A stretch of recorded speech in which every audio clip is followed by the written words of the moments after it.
хотелось дать знания, которые мне открылись, понятным, доступным, живым, обычным языком. Я разбилась в ДТП на аварии на трассе в 2014 году. Может ли человек силой мысли излечиться из разных болезней, из недугов? Значит, пришла пора об этом задумываться. Значит, пришла пора, наконец-то. Почему люди боятся любых изменений? А что тебе нравится? А что тебе интересно? А что ты ни разу не делал и очень боишься? То есть я уволилась с 20-летней офисной работы. Что такое страх и как с ним бороться? Все, что происходит в моей жизни, полностью связано только со мной. Откуда берется зависть? От него вообще есть польза или только вред? Понимаете, мы все завидуем очень разным вещам. В чем отличие ум от разума? Вот в этот момент ты должен свято верить в себя. В этом свято верить в себя. Ответ прост. Потому что надо работать, работать, работать и еще раз работать. То есть для нас счастье — это ипотеку закрою, счастье будет. Счастье, вообще счастье.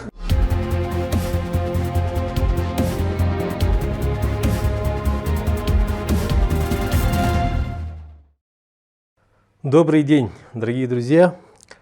Сегодняшний выпуск буду вести на русском языке, так как род деятельности нашего героя охватывает и влечет важную тему не только в пределах нашего региона, но и за пределы нашей республики. Сегодня у нас в гостях духовный наставник, шаман нового времени Ольга Кривошапкина-Сайдына. Ольга, здравствуйте. Добрый день, Эдуард. Первый раз, когда я вас увидел на просторах соцсетей, я подумал, что вы не из Якутии. Потому что все ваши ролики, рилсы на русском языке, и по акценту почему-то я подумал, что вы бурятка или казачка. Я думаю, многим будет интересно, откуда вы родом. Пожалуйста. Спасибо за вопрос, Эдуард. Вообще, на самом деле, когда случился внезапный такой рост, бум на фоне того, что несколько рилсов дали миллионные просмотры и неожиданно резко вдруг, да, то, о чем я говорю, вышло за пределы не то что там региона, но и за пределы страны. И, конечно же, первые месяцы, первые недели абсолютное большинство были уверены, что я из Казахстана. И мне писали казахстанцы, что почему не говоришь на казахском языке? И мне приходилось еще переводить, я же не понимаю по-казахски. И потом, через некоторое время, мы решили, что надо все-таки обозначить. Я проводила специальный прямой эфир, да. Я всю свою жизнь живу, родилась с момента рождения в Якутии. Если так посмотреть, я никогда не жила там дольше, например, 2 месяцев, даже может быть больше, где-то за пределами Якутии. Я человек глубоко, нежно и абсолютно преданно влюбленный в свою родину, в свою Якутию. И так как я последнее время очень много путешествую, мне даже писали: Ольга, вы не собираетесь ли переезжать там в свете всех событий в стране? И я честно села и подумала, могу ли я вообще переехать и жить где-то в другом месте. Я поняла, что пожить где-то, взять этот опыт общения с людьми, какого-то нового вызова, новых условий я могу, но переехать нет. Здесь прям вот мое сердце. И так случилось не сразу. Мы же живем в самом холодном регионе мира. И снимаем вот это видео, когда на улице минус 40 с утра было, такой туман, и в минус 40 вот мы с Эдуардом собрались и решили записать интервью. И в такую погоду жизнь продолжается, и очень активная жизнь. И я, как все, наверное, там многие люди, которые живут на севере, булькала внутри и была недовольна. Почему я живу в Якутии, везде есть хорошая жизнь, везде тепло. Я не принимала свою родину, я не принимала свою жизнь. Но когда я стала меняться, расти духовно, вообще меняться в целом, наверное, многие мои взгляды изменились достаточно серьезно. У меня открылось сердце и пошла такая любовь к родине, что я прям иногда, когда самолет садится, у меня настолько хватает внутри души, что я иногда прям пускаю слезу от счастья, что я живу в самом холодном регионе мира. Да, я из Якутии, я Саха. И да, самое главное, Я говорю на якутском. Мен сахалы самарабын. Предвосхищая все вопросы от наших земляков. А почему не на якутском языке? Почему ролики на русском языке? Почему по-якутски нету статей? И я, наверное, этот вопрос, немножко забегая вперед, сразу отвечу. Но я хочу сказать, что мой блог родился в 2017 году. И с самого начала мне хотелось писать на русском языке. Я маленькие статьи выкладывала, писала. И когда блог начал постепенно расти, я вдруг увидела, что моя география, она даже за пределами России, она за пределами даже стран СНГ. Я даже не подозревала, что так много людей, которые изучают, смотрят вот мою тему на русском языке за пределами даже бывших стран Советского Союза. И для меня был шок, когда мне там последний мой эфир писали: я из Израиля, я из Турции, я из Франции, в Германии вообще очень много человек, из Канады. Даже было, что будете проводить ретрит в Якутии, я первая прилечу из Австралии. И я поняла, что ну, какая-то вот это есть, может быть, даже миссия. Да, и я сейчас пишу ролики, даю интервью, да, провожу прямые эфиры на русском языке. Конечно, хотелось бы дальше пойти, выйти еще за пределы шире, но пока так. Вот, так что на якутском языке, конечно, посыл был, но изначально так сложилось, а сейчас уже я просто этот тренд продолжаю. Уважая всех, кто слушает меня, кто подписан на меня. Когда у нас в более узком формате, там, я собираю людей, например, в Якутии на ретрит или на семинаре, мы, конечно, все говорим на якутском языке, потому что всем так комфортнее. Но когда я выхожу на большую публику, то я говорю на русском языке. Образование где получали? И это тоже самый такой популярный вопрос, да, Эдуард. Почему? Потому что почти все начинают говорить: вы психолог, какое у вас психологическое образование? Думал, да. Потому что как будто бы все темы, о которых я говорю, да, темы, которые я транслирую, они как будто так или иначе связаны с психологией, но я не психолог. У меня 2 высших экономических образования. По специальности? По специальности я налоговик. Ну, если совсем по диплому, то финансы и кредит, по специализации налоги и налогообложения. 13 лет проработала в налоговой системе. И никогда бы себе не подумала, что я вдруг выйду из системы, перестану думать, да, вот этим языком экономиста сухих цифр и зайду совсем в другую область. Но я всегда была философом. И, наверное, конечно, мне бы хотелось, может быть, через несколько лет поменять свою шапочку в Инстаграме, написать, что я философ, что я такой духовный философ, потому что больше всего на свете я люблю вот философствовать, рассуждать, и мне очень близки, наверное, да, и труды, и взгляды на жизнь древних философов, потому что это же все о жизни, все о бытие, все о жизни, но их читать скучно и тяжело. То есть мне хотелось дать знания, которые мне открылись, понятным, доступным, живым, обычным языком, где-то даже повседневно-бытовым. Потому что когда у меня вот случилось, я не знаю, пробуждение, озарение, как угодно называйте, мне просто хотелось бегать с рупором во всех дворах и кричать: люди, вот вы знаете, что вот это вот так, а вот это вот так. И был такой сильный посыл внутри, говорить, рассказывать, делиться этими знаниями. Ну, что, собственно говоря, я и начала делать. Ну вот обычно, смотрите, обычно как мы...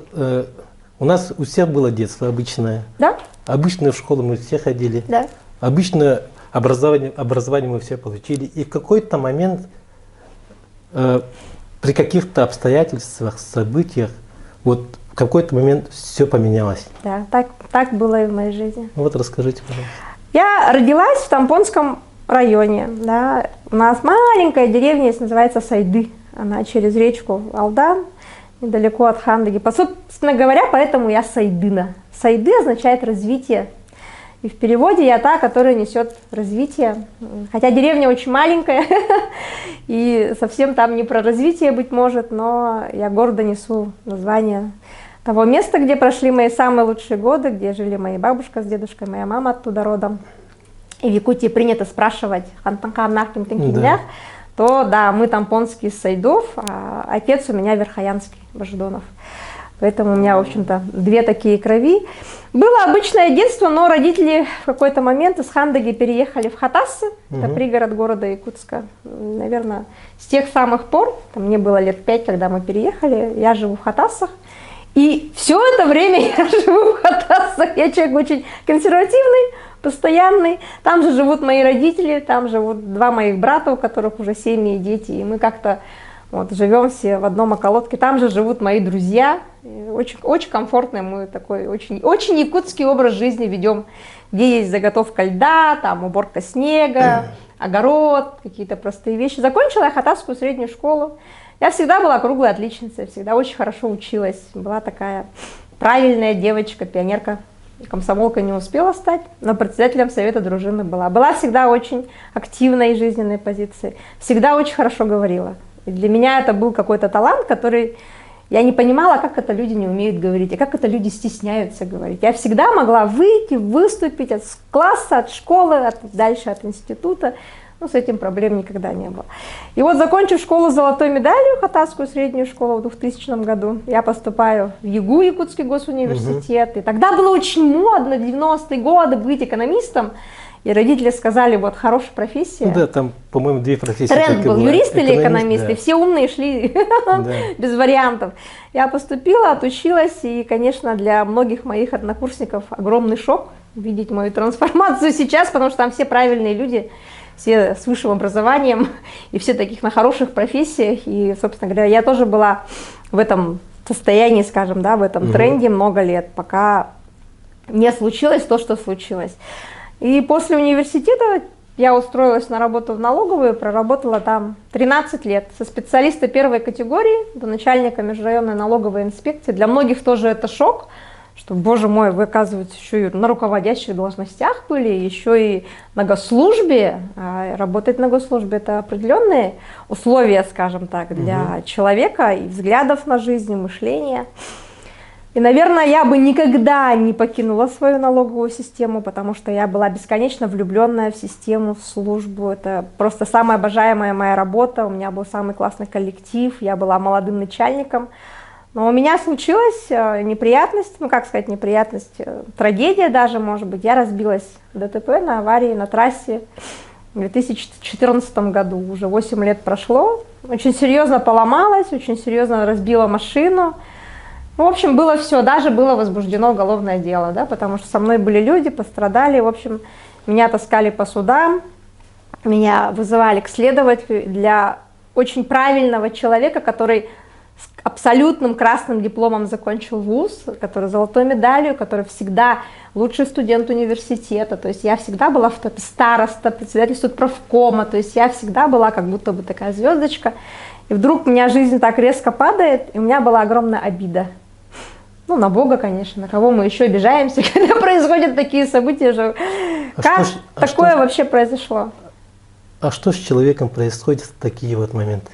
Знаете, мы очень сильно привыкаем, да, мы очень сильно привыкаем к тому, что в нашей жизни есть. Мы привыкаем к людям, мы привыкаем к событиям, к какому-то комфорту, к какому-то постоянству, и мы привыкаем к стабильности. Нам кажется, что мы двигаемся в правильном направлении, но мы все очень разные. И это не означает, что всем плохо работать на госслужбе, всем плохо работать на руководящей должности.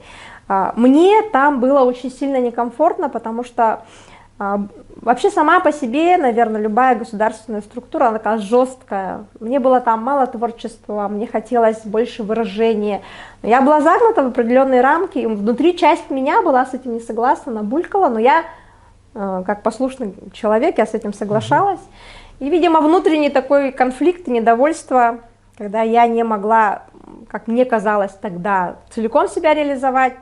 Мне очень хотелось быть полезной людям, мне очень хотелось служить миру. Я всегда была нагромождена какими-то, может быть, даже не очень здоровыми девизами и лозунгами «спасти мир». Там, ну вот все активисты же немножко чокнутые, в хорошем или не в хорошем смысле этого слова. И когда случилось вот то, что случилось, ну, все потом благополучно закончилось в плане моего выздоровления, в плане отказа возбуждения уголовного дела, то есть меня там все простили. Но один очень мудрый человек мне сказал: Ольга, тебе надо поменять все. Воздух, которым ты дышишь, землю, на которую ты ходишь, полностью, на что у тебя падает взгляд, должно поменяться. И все, что ты слышишь, и все, что ты вдыхаешь. Он сказал на якутском, это выглядело более литературно, более красиво. И это почему-то на меня произвело такое глубокое впечатление. Я приняла тогда решение это уйти. вот после всех этих событий, которые... Это через полгода, наверное, я уволилась и переехала в город из района. Мы работали в районе с мужем. Переехала, и этот переезд и породил еще больше вопросов. А в чем смысл жизни? А для чего я живу? И когда ты понимаешь, что была какая-то авария, когда хирурги, у хирургов своеобразное чувство юмора. Он, когда мой снимок смотрел, он говорит, он так долго смеялся, как вы красиво поломались. Я не очень поняла, что такое красиво поломаться. Он говорит, вы знаете, вообще такие переломы лечатся в морге. И долго там заливисто засмеялся. Мне было совсем не до смеха, но я задумалась, а зачем я осталась жива тогда? Но если ты, Боженька, захотела меня забрать, если я всю свою жизнь, ну вот так вот испортила, на твой взгляд, ну так забери, что ты? У меня вот внутри было такое недовольство. И у меня было очень много вопросов. Я поехала по всем тренингам, ретритам. Я бросилась читать всю литературу, которая вообще могла дотянуться рука. И внутри было все время перманентно тяжело. Перманентно тяжело. Внешне все было хорошо. Муж, у меня 3 детей, да, дом, друзья, родители, слава богу, все живы, здоровы, все хорошо.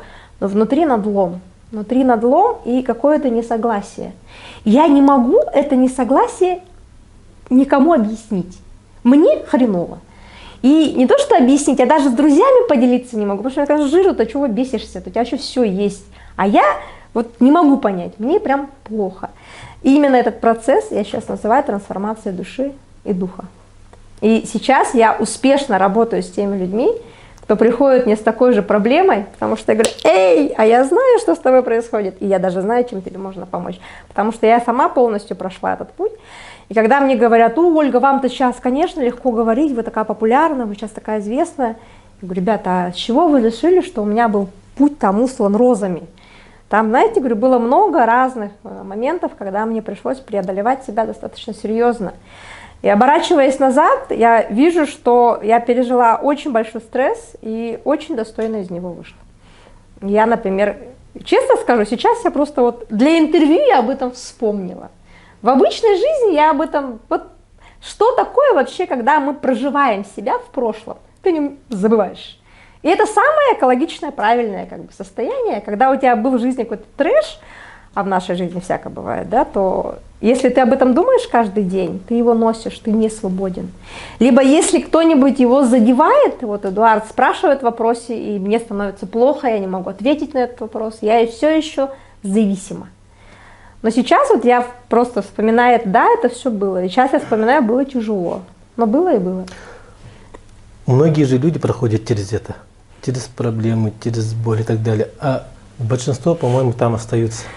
Вот именно не преодолевая вот это вот какие-то моменты.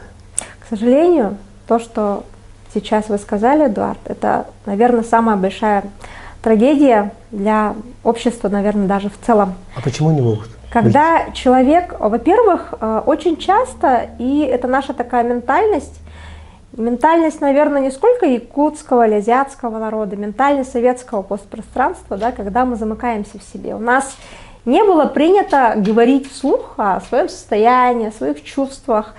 И несмотря на то, что сейчас как будто бы очень много психологов, как будто бы очень много тех, кто оказывает помощь, этого недостаточно.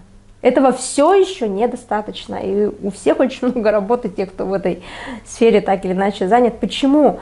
Потому что человек замыкается, он не способен прожить эту боль, это страдание самостоятельно. Нужен помощник. Самостоятельно может пройти только очень сильная личность.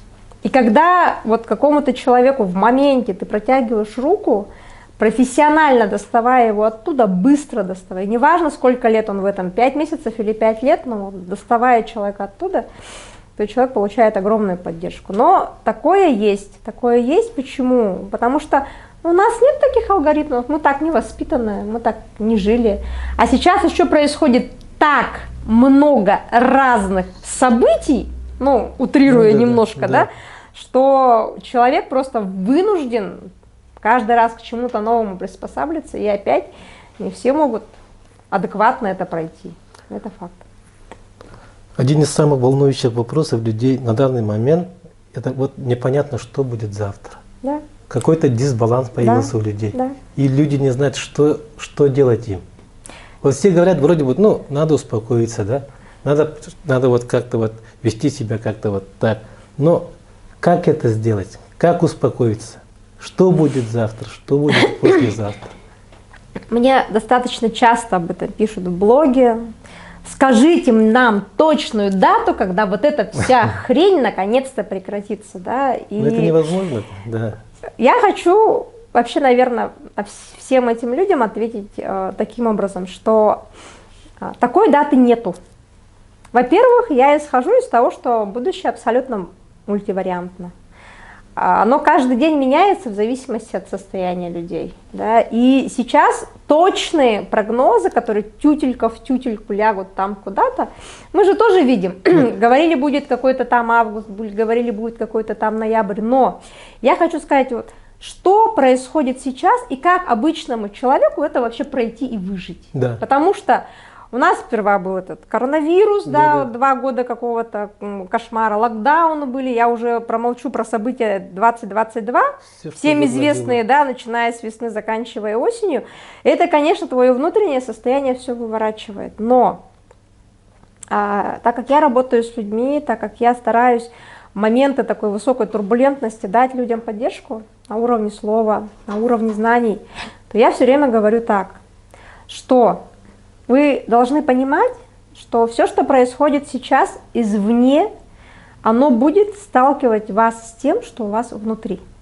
И если у вас внутри много страхов, вам придется найти в себе силы эти страхи прожить.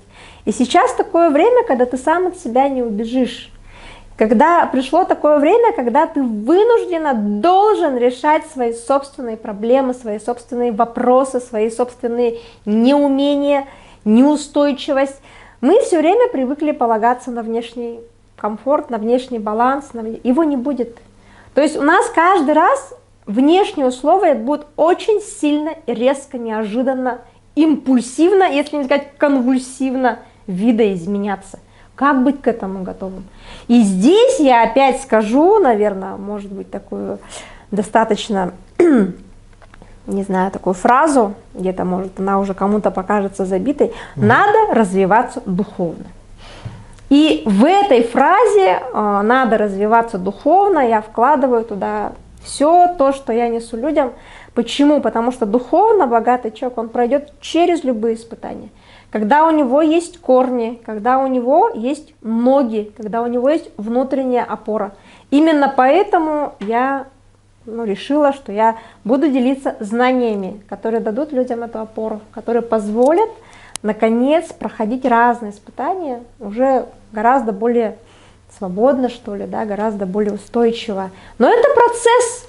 Я все время говорю так, ребята, вот посмотрите, вы хотите, например, там, похудеть на 20 килограмм, но в мире нет ни одного человека, кто сделает это за сутки. Вот вы хотите сесть на шпагат, да, например, условно, вот там, вы, Эдуард, там, сесть на шпагат. За сутки это сделать, без травм невозможно.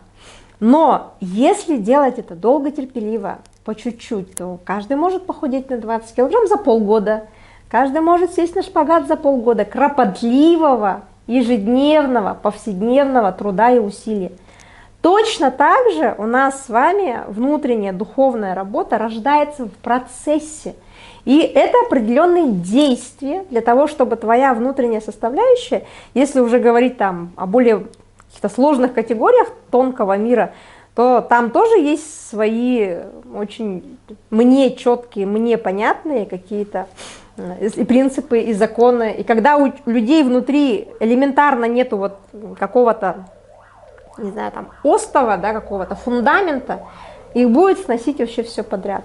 А сейчас в целом, так как мы последние, не знаю, там, десятилетия, и не только в нашей стране, но и вообще повсеместно к миру, у нас пошла массовая цифровизация, да, мы очень сильно отделились от природы, мы очень сильно отдалились от понятия тела человека, да, то есть мы не удовлетворяем потребности тела, души и духа. И, соответственно, мы вынужденно попадаем в какие-то более сложные условия, где вот это все будет закаляться. И от этого я говорю, хорошо, вы хотите стойко что-то выносите, тренируйтесь, закаляйтесь, действуйте. ощущайте себя внутри, задавайте сами себе вопросы. Это, конечно, наверное, никогда бы не стало мейнстримом, если бы не последние там вот эти 2 года.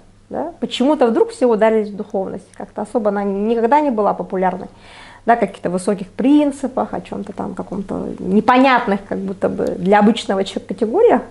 Но, значит, пришла пора об этом задумываться. Значит, пришла пора, наконец-то, зайти туда, где, боже мой, что, о чем это она вообще говорит, для чего это надо? Я говорю, зато вы сможете достойно проживать эту жизнь, зато вы сможете менять свое пространство. Сейчас же очень модно, там, управляй реальностью, там, визуализируй, делай карту желаний там, и так далее. И я вот объясняю, как это можно делать, не нарушая законов природы, которые я называю красивым якутским словом законов Ара-Илга. Именно не природы как таковой, а Ара-Илга, наверное, правильно перевести, как божественной природы. Да? Потому что есть свод законов, есть свод правил, которые придуман не человеком, а Ара-Илар, да, которые высшие там, божества, высшие духи, как угодно их называете. Кто-то просто говорит одним емким словом «Бог». Но эти законы есть, и когда мы их нарушаем, нам просто что-то пролетает. И когда я объясняю, что вот ты делать вот это, приведет к этому. А если вот этого не делать, то вот это будет так. И когда человеку объясняешь, ему все становится понятно. И по сути, наверное, для меня это и есть духовность. Это уважение Ара-Илга, это понимание того, как вообще все это функционирует, и как обычному человеку в этом выживать. Потому что духовность это не про то, чтобы сесть, петь мантры и 25 лет сидеть в пещере. Простите, у меня мантра, у меня 3 детей, муж, кот и собака, которые все нуждаются в моем женском внимании. И очень возникает вопрос, а где тогда духовность? Ну вот она, в повседневном, на моем быту. Когда я, не срываясь на детей и без там ссор с мужем, проживаю свою жизнь на другом уровне. И вот это вот для меня и есть, как обычный человек может пройти, расти духовно. Я буду каждый раз на все эти вопросы отвечать одним и тем же. И когда уже говорят, а что это такое? Ну это уже welcome. Об этом уже можно говорить часами. Почему люди боятся любых изменений?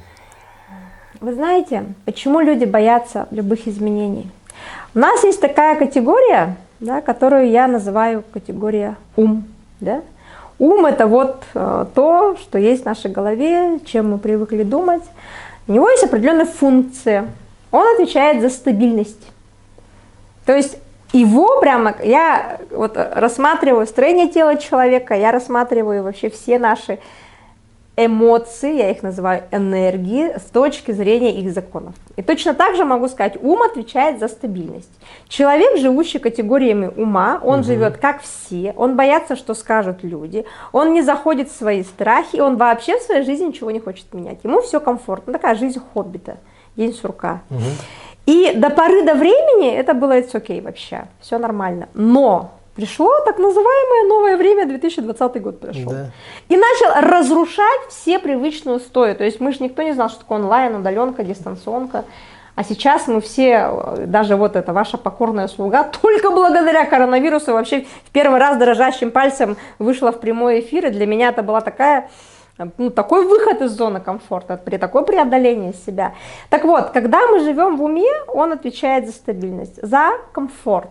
Но мы – это не наш ум, мы – это наша душа, которой был дан ум, чтобы она как душа здесь открывалась. Как я говорю, у меня много своей собственной терминологии, она распаковывается как душа. Да? Душа иекут, да, переводится как материнская. Наша душа распаковывается, она пришла из Ара-Илга, с божественной природы, ей дали тело, ей дали ум, и вот сделали человеком. Но здесь задача получить опыт души. Что такое жить в душе, жить по сердцу?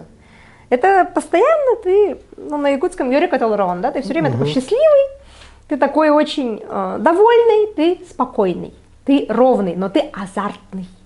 В этом большая разница. Потому что многие думают, что жить как амеба, вообще без эмоций. Нет, ты азартный, тебе все хочется. У тебя просто нету времени ни на что, ты такой в движении постоянно. Это жить по душе. И тебе страшно, ты боишься, но ты все равно идешь, делаешь. Даже вот мы рискнули и записываем это интервью на русском языке, и тоже заходим в свои собственные какие-то страхи. Хотя можно было бы пойти за стабильность и все оставить как есть, и совсем на другом уровне выйти. И развитие человека идет только тогда, когда он выходит за пределы ума. Об этом все философские концепции, вся йогическая, ведическая и так далее культуры, то есть прям кому интересно, там кто в эзотерике, не только в эзотерике, это прямо определенная категория.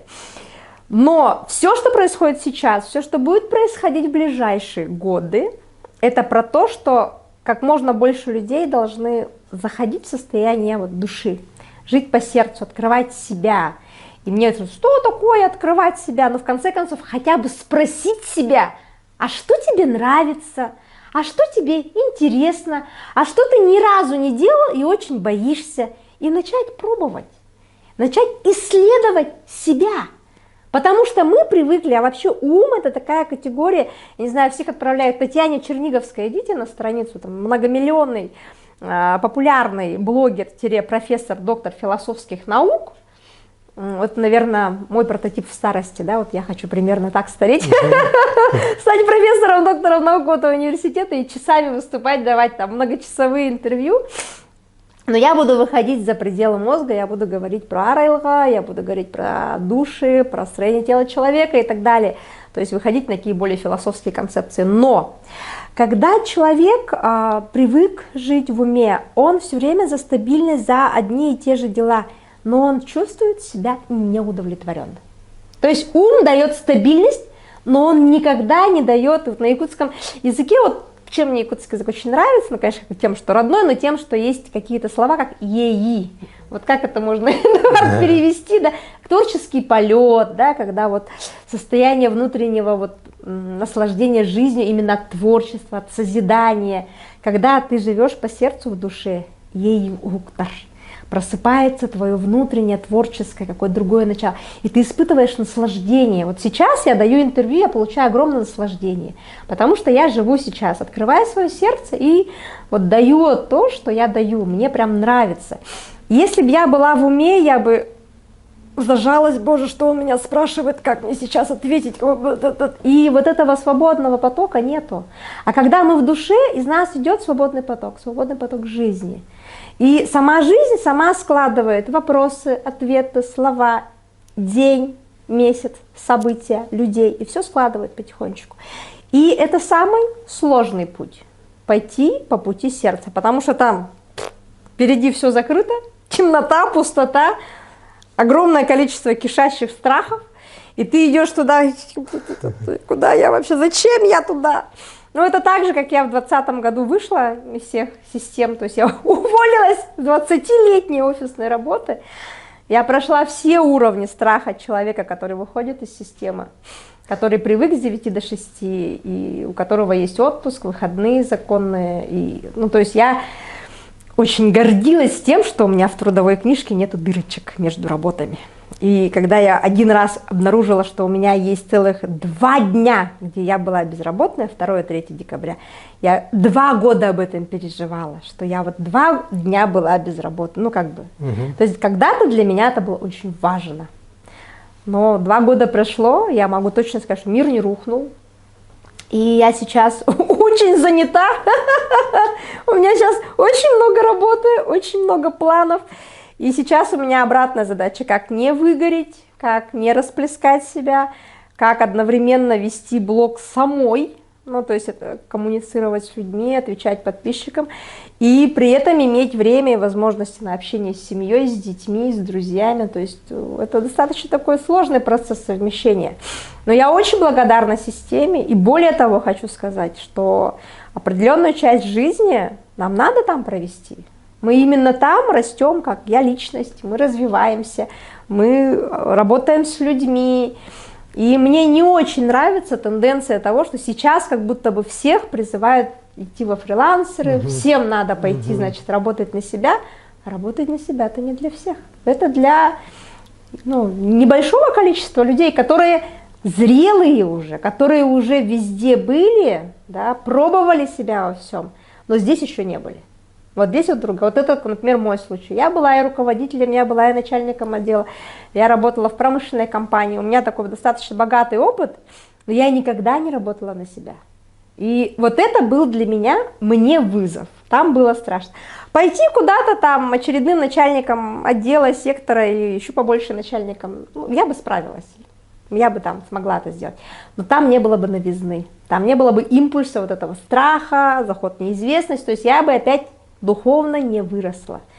И так как я выбрала себе вот этот крайне неудобный путь роста, и даже блогинг для меня, вы понимаете, я сейчас скажу какие-то секретные вещи, но для меня первые фотосессии, кстати, я налоговик, я человек, который, ну, в форме и вообще привык немножко по-другому с людьми разговаривать, ну, то есть я человек оттуда, из системы, я вообще, даже когда ко мне обращались по-другому, чем Ольга Алексеевна, я просто головы не поворачивала, то есть у меня настолько вот это вот было. И когда вдруг этого человека нужно, оказывается, там какие-то кудряшки сделать, там одеться красиво, в девочку превратиться, вдруг ты понимаешь, что ты женщина, у меня был стресс необыкновенный. И мне хотелось, наверное, даже страничку сделать такую, ну, сухую, с картинками, без лица, мне так удобней. Но я сама себе когда-то сказала, когда я увидела, что такое развитие души, иди каждый раз туда, где тебе некомфортно, где тебе неудобно, где тебе стыдно, что скажут люди. Я каждый раз продолжаю туда заходить. И вот даже вот этот формат нашего интервью, это было вот что-то такое. Я себе сказала, ну, это же вызов. Почему-то Ара Илга мне присылает Эдуарда Баланова, который говорит, у меня есть YouTube-канал, давай запишем интервью. И я думаю, что делать? Так, что мне удобно, а что мне неудобно? Так, давать интервью неудобно. Соглашаюсь. Да. Что нам неудобно? На русском, на якутском, на русском. Соглашаемся. Вот оно, развитие. Когда мы постоянно находимся на одних и тех же рельсах, когда мы находимся на одних и тех... У нас, вы понимаете, что такое духовный рост? Духовный рост – это очень четкие категории инженерно-технические. То есть у нас есть, ну, условно говоря, там какая-то емкость, которая наполняется какими-то единицами. Ну, в нашем уме этих понятий нету. Это понятие Ара. Но они есть, они наполняют здесь нам какими-то клеточками, капелюшечками. И по капельке мы наполняем стакан. Так вот эта капелька, она из чего состоит? Из преодоления, из усилия, усердия, дисциплины. Вот она, неудобство. Когда мы в комфорте, у нас вот эти капельки, они наоборот все уменьшаются. А зачем? Мы сюда, у нас в Якутии очень классно вообще подача материала. И, наверное, может, не случайно Ара Илга меня бросила родиться в Якутии, да, там дала такой шанс. Потому что у нас здесь есть понятия, которые гораздо легче и проще структуру бытия человечества объясняют. Например, это верхний мир, средний мир и нижний мир, да, то есть. И эти понятия для каждого, кто в Якутии живет, даже не обязательно Якута, это как это, ну как естественно, так же как за окном минус 40, так, и туман, нормально. Но для другого человека, который вырос в другом месте, он говорит, что за средний мир вообще, что за это, что за Алларадо, что за какие-то, что это? И всегда задаешься вопрос, раз мы живем в среднем мире, значит наша душа приходит в средний мир, для чего? А смысл-то в чем? Сидеть бла-бла-бла и нет. Она приходит очень четко набирать в свою матрицу, опять более сложными терминами, по капельке свои усилия, усердие, дисциплину, любовь, важно, радость, теплоту. То есть все те энергии, которые сейчас не очень популярны как будто бы. Но Ара Илга каждый раз нас встряхивает, и мы опять вынужденно уходим в духовность. И самое главное, что когда человек наконец обретает себя, когда он наконец открывает свое сердце, соединяется с душой, это только терминология, можно как угодно называть, кому как приятнее доходит, то этот человек чувствует себя внутри очень комфортно. Он перестает испытывать гнев, он перестает испытывать бессильную злобу, бесконечное раздражение, хроническое недовольство, апатию. То есть вот этих состояний они могут зайти, но недолго. Заходят, потому что, как сказать, мы же живой человек, я ж не робот, и я могу иногда разозлиться. Но это будет длиться там максимум полчаса. И все, на следующий день я опять счастливая, довольная, у меня все хорошо. И это и есть духовный рост, духовная опора. И то, ради чего наш якут, наша душа приходит в этот средний мир, обретает тело и ум. Поэтому эта тема такая, с одной стороны, очень философская, которую я стараюсь сделать очень повседневной, обыденной. Я скажу так, Эдуард, когда-то, когда я искала себя, у меня был очень большой вопрос. а в чем смысл жизни? А что такое духовность? И почему духовность это где-то там читать сложные какие-то тексты, читать какие-то мудрые книги, а вот это, простите, мужу там это носки стирать там и детям еду готовить, уроки делать, это что, вообще не духовность? И мне хотелось совместить какие-то сложные философские концепции, знания с нашей обычной реальностью, где я многодетная мама, у которой, я знаю все проблемы многодетных мам, ну все то же самое. Так, у меня обмолились брюки, надо купить ботинки. Ой, блин, не ботинки, уже унты, у нас уже холод. Какие-то бытовые вещи. Так, надо сдать по 1000 рублей на подарок новогодний. Одновременно совмещая с развитием себя. Вот как это можно было сделать? Когда ко мне приходят учиться, например, женщины, я говорю, слушай, твоя духовность в том, что ты готовишь детям каждый день завтрак. И вот это есть твоя духовная служба миру. То есть все в простоте, не надо усложнять. И вот этот вот сейчас какой-то модный мейнстрим, что духовность это только ездить по ретритам, только ездить по тренингам, постоянно там заниматься медитациями. Я говорю, хорошо, какой-то период времени вы туда зайдете, вас это поглотит. Но вот для того, чтобы выйти и нормальную жизнь начать жить. Вот это вот подмена понятий, да, когда духовность ради духовности, нет, конечно. Духовность, мне очень нравится вообще, я у одного какого-то духовного мастера увидела, что духовность начинается с прощения обид, согласия с мужем, согласия с детьми и уважения своих родителей. Вот с этих точек опор начинается вообще все остальное. Пока здесь бардак, мы эту жизнь еще жить не начали. Ну, мое такое убеждение. Вот в течение вашего рассказа вы много раз сказали слово «страх». Да? Было страшно, был страх, и люди, которые хотят что-то сделать, они в первую очередь сталкиваются именно со страхом. Что такое страх и как с ним бороться? Если кратко, да, страх, я изучала его как энергию, как и, наверное, все, что я изучаю в своей жизни, я смотрю так. Ара Элга не ошибается. Раз она людям дает страх, это не для того, чтобы люди боялись, а, наверное, для чего-то. И я вот с такой точки зрения рассуждала. И когда я увидела, я под словом увидела, не говорю видеть, как мы видим, да, увидела на уровне знаний, что страх, он бывает, скажем так, нескольких уровней. Есть страх защитный, когда мы там, ой, вот камин, я не буду туда руку свою толкать, да? Вот у меня там, я стою на обрыве, я не буду прыгать. Этот страх меня защищает. Такой страх рептильного мозга его называют, да? Это правильный страх. Но этот страх менее 1-2-3% в каждом человеке. А сейчас в современных условиях, ну это максимум на светофоре не беги на красный. И по сути мы даже мы ими не пользуемся. То есть бегать от саблезубого тигра сейчас таких возможностей нету. И есть следующий вид страха, есть вид страха, который, это очень частая, кстати, тема такая, страх общественный.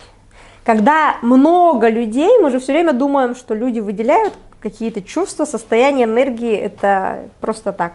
Нет, оно все в облачко уходит, которые там эгрегоры называют, например, она уходит в облачко, и когда страха накопилось очень много, он начинает более неосознанными людьми сам управлять. Вспомните локдаун, 2020 год, когда было очень страшно выйти на улицу, очень страшно дотронуться до страшно зараженной кнопки лифта, встретив человека, мы начинали там перебегать на другую улицу. Это вот был как раз тот самый случай, когда был страх очень сильно общественный. Когда люди выдохнули свой страх, отравили этим энергию вокруг. И чем очень круто, очень классно, мы, наверное, сегодня тоже об этом поговорим, посещать какие-то места силы, ездить в горы, там энергия чистая. И вдруг ты свободен от этого страха, его там нету. Там нету ничего этого темного выдоха.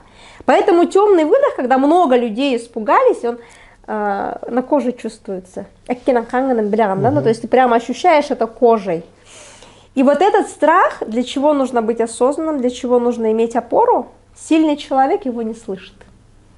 То есть хоть не знаю, там хоть миллион человек будет дышать этим страхом, ты будешь жить свободный, сильный, и тебя это не волнует. Но большинство людей, которые находятся в другом состоянии, они закрыты, они боятся, они каждый день будут испытывать даже не свой страх, а тот, кто вот есть, и его еще увеличивать. И будет такое: отдал, взял, отдал, взял. Я выдохнул, а вдохнул еще больше. Ну, и получается вот какой-то замкнутый цикл. И есть уровень страха, третий вид, это страх для развития. Ну, и самый такой. Это самый четкий вектор, когда ко мне приходят: Ольга, помогите, пожалуйста, с предназначением, а что мне делать? Я говорю: что ты боишься?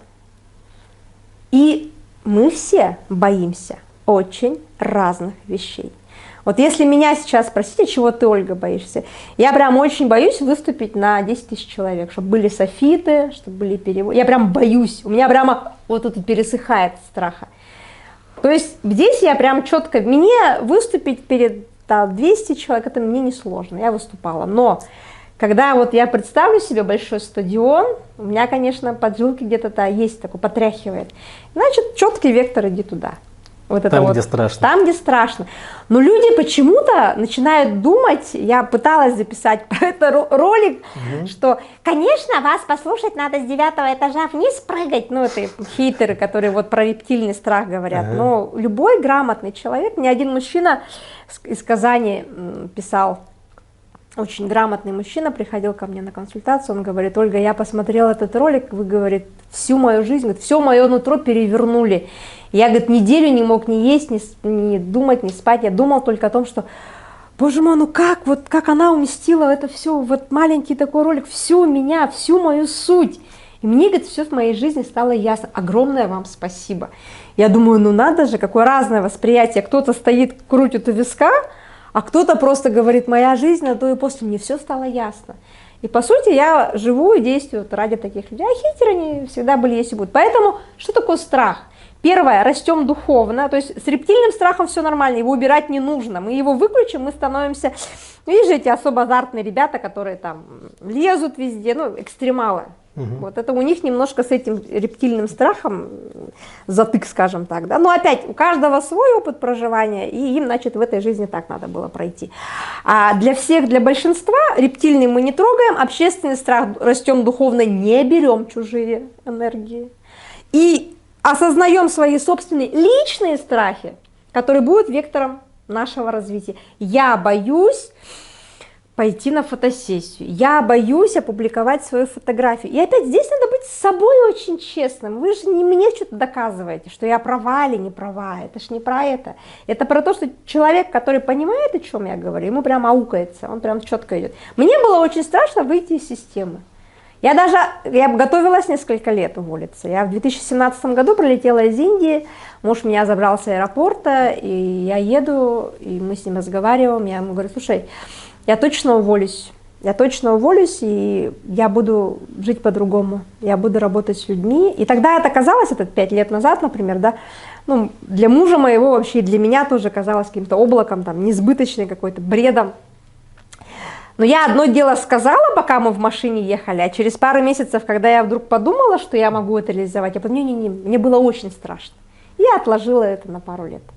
И это вот как раз про то, что ты сталкиваешься сам с собой. Вся твоя жизнь – это столкновение с скрытыми, теневыми, заблокированными сторонами самого себя. Познай себя, ты познаешь весь мир. Абсолютно глубочайшая фраза. Вся наша жизнь, она в основном, мы что делаем? Мы делаем себя очень занятыми. Чтобы я был занят, мне нужно утром бежать, у меня время, у меня метро, у меня садик, у меня школа. Мы все время заняты, нам некогда подумать и заботиться. И точкой пробуждения будет либо болезнь, либо какой-нибудь серьезнейший кризис, любой кризис, в отношениях финансовый, на работе кризис, любой. Когда ты вдруг все твое привычное летит по швам, и ты такой: а что мне тогда делать? А Рылка тебе говорит: так ты хоть раз в жизни немножко задумайся вообще, who are you? Ты вообще кто? Для чего? Что ты здесь делаешь? И до 2020 года нам было всем разрешено, что хочу, то и делаю, вообще живу в свое удовольствие. И мы же сейчас такие все: мои любимые доковидные времена. Помните, да, доковидные времена мы летали? Это вот доковидный домасочный режим, но уже как будто там это допотопные времена. А сейчас мы каждый раз вынужденно сталкиваемся с кем? С собой. Страхи-то внутри кого живут? Страхи же не за дверью, а вот здесь вот живут, внутри меня. Значит, меня сталкивают с моими страхами. Ну так ты уже что-то делай, ты уж как-то решай.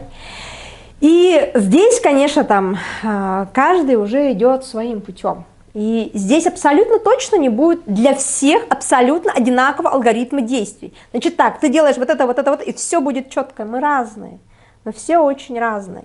Я все время говорю, иди туда, где отзывается. Если вы даже сейчас смотрите интервью, у вас вдруг внутри начинает что-то шевелиться, и вдруг вы даже привскакиваете, начинаете туда-сюда ходить, либо ставите на паузу и думать, блин, что-то происходит, что-то происходит.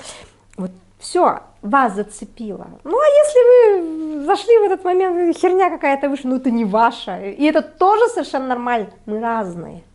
Но, как показывает практика, как показывает опыт работы с людьми, эта тема где-то там, кого-то там, живущего где-то из Якутии, она вдруг очень популярна, и благодаря интернету и соцсетям она ретранслируется во многих точках мира. И о чем это говорит? О том, что тема очень актуальна.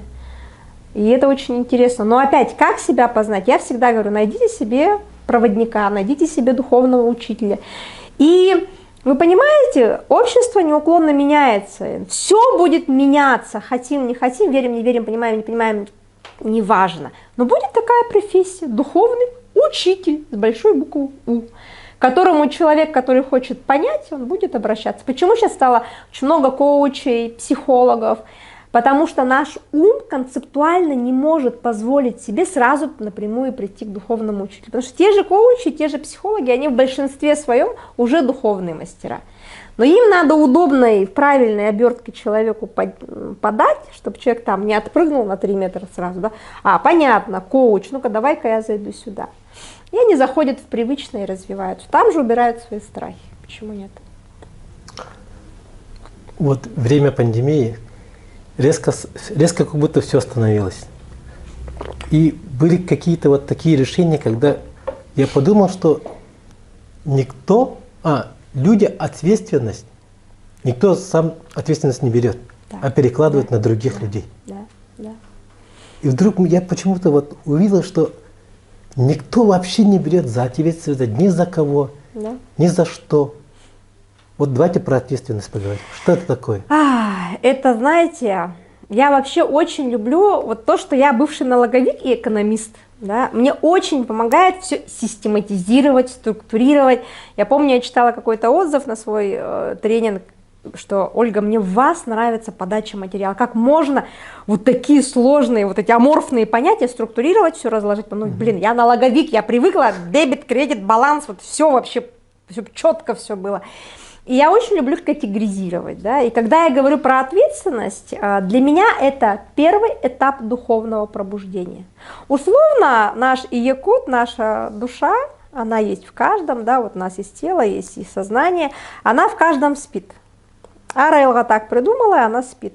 И она начинает просыпаться в возрасте, в среднем, опять, не привязываясь к цифрам, но в среднем там 33-36 лет. Ну, опять это возраст Христа, а дальше начинается нежно любимый кризис среднего возраста, когда и пошел кто куда может. Почему происходит? Потому что просыпается душа и такая, боже, что это вообще? Я тут вообще не для этого сюда пришла. К слову, моя авария произошла, мне было 36 лет. Это сейчас я уже как бы анализирую. И первый этап, первая категория духовного пробуждения, когда человек просыпается, и, наконец, впервые в своей жизни начинает осознавать, что все, что происходит в моей жизни, полностью связано только со мной. И вот это первая фаза. Ты туда не зашел, ты еще эту жизнь жить не начал. Вот просто ты живешь еще в состоянии я-ум, душа у тебя запакованная вся спит, ты также и в мир иной это идешь. И в следующий раз тебя будут вынуждены поместить в какие-то там более сложные условия. Ну, если опять о каких-то реинкарнациях говорить. Я все время говорю, у нас эта жизнь одна. Когда меня просят, давайте просуждаем про категории прошлых жизней, про будущее, где мы находимся, где мы капсулируемся. Я говорю, ребят, подождите, это все очень интересно, но оно нас вводит от сути, от бытия сегодняшнего.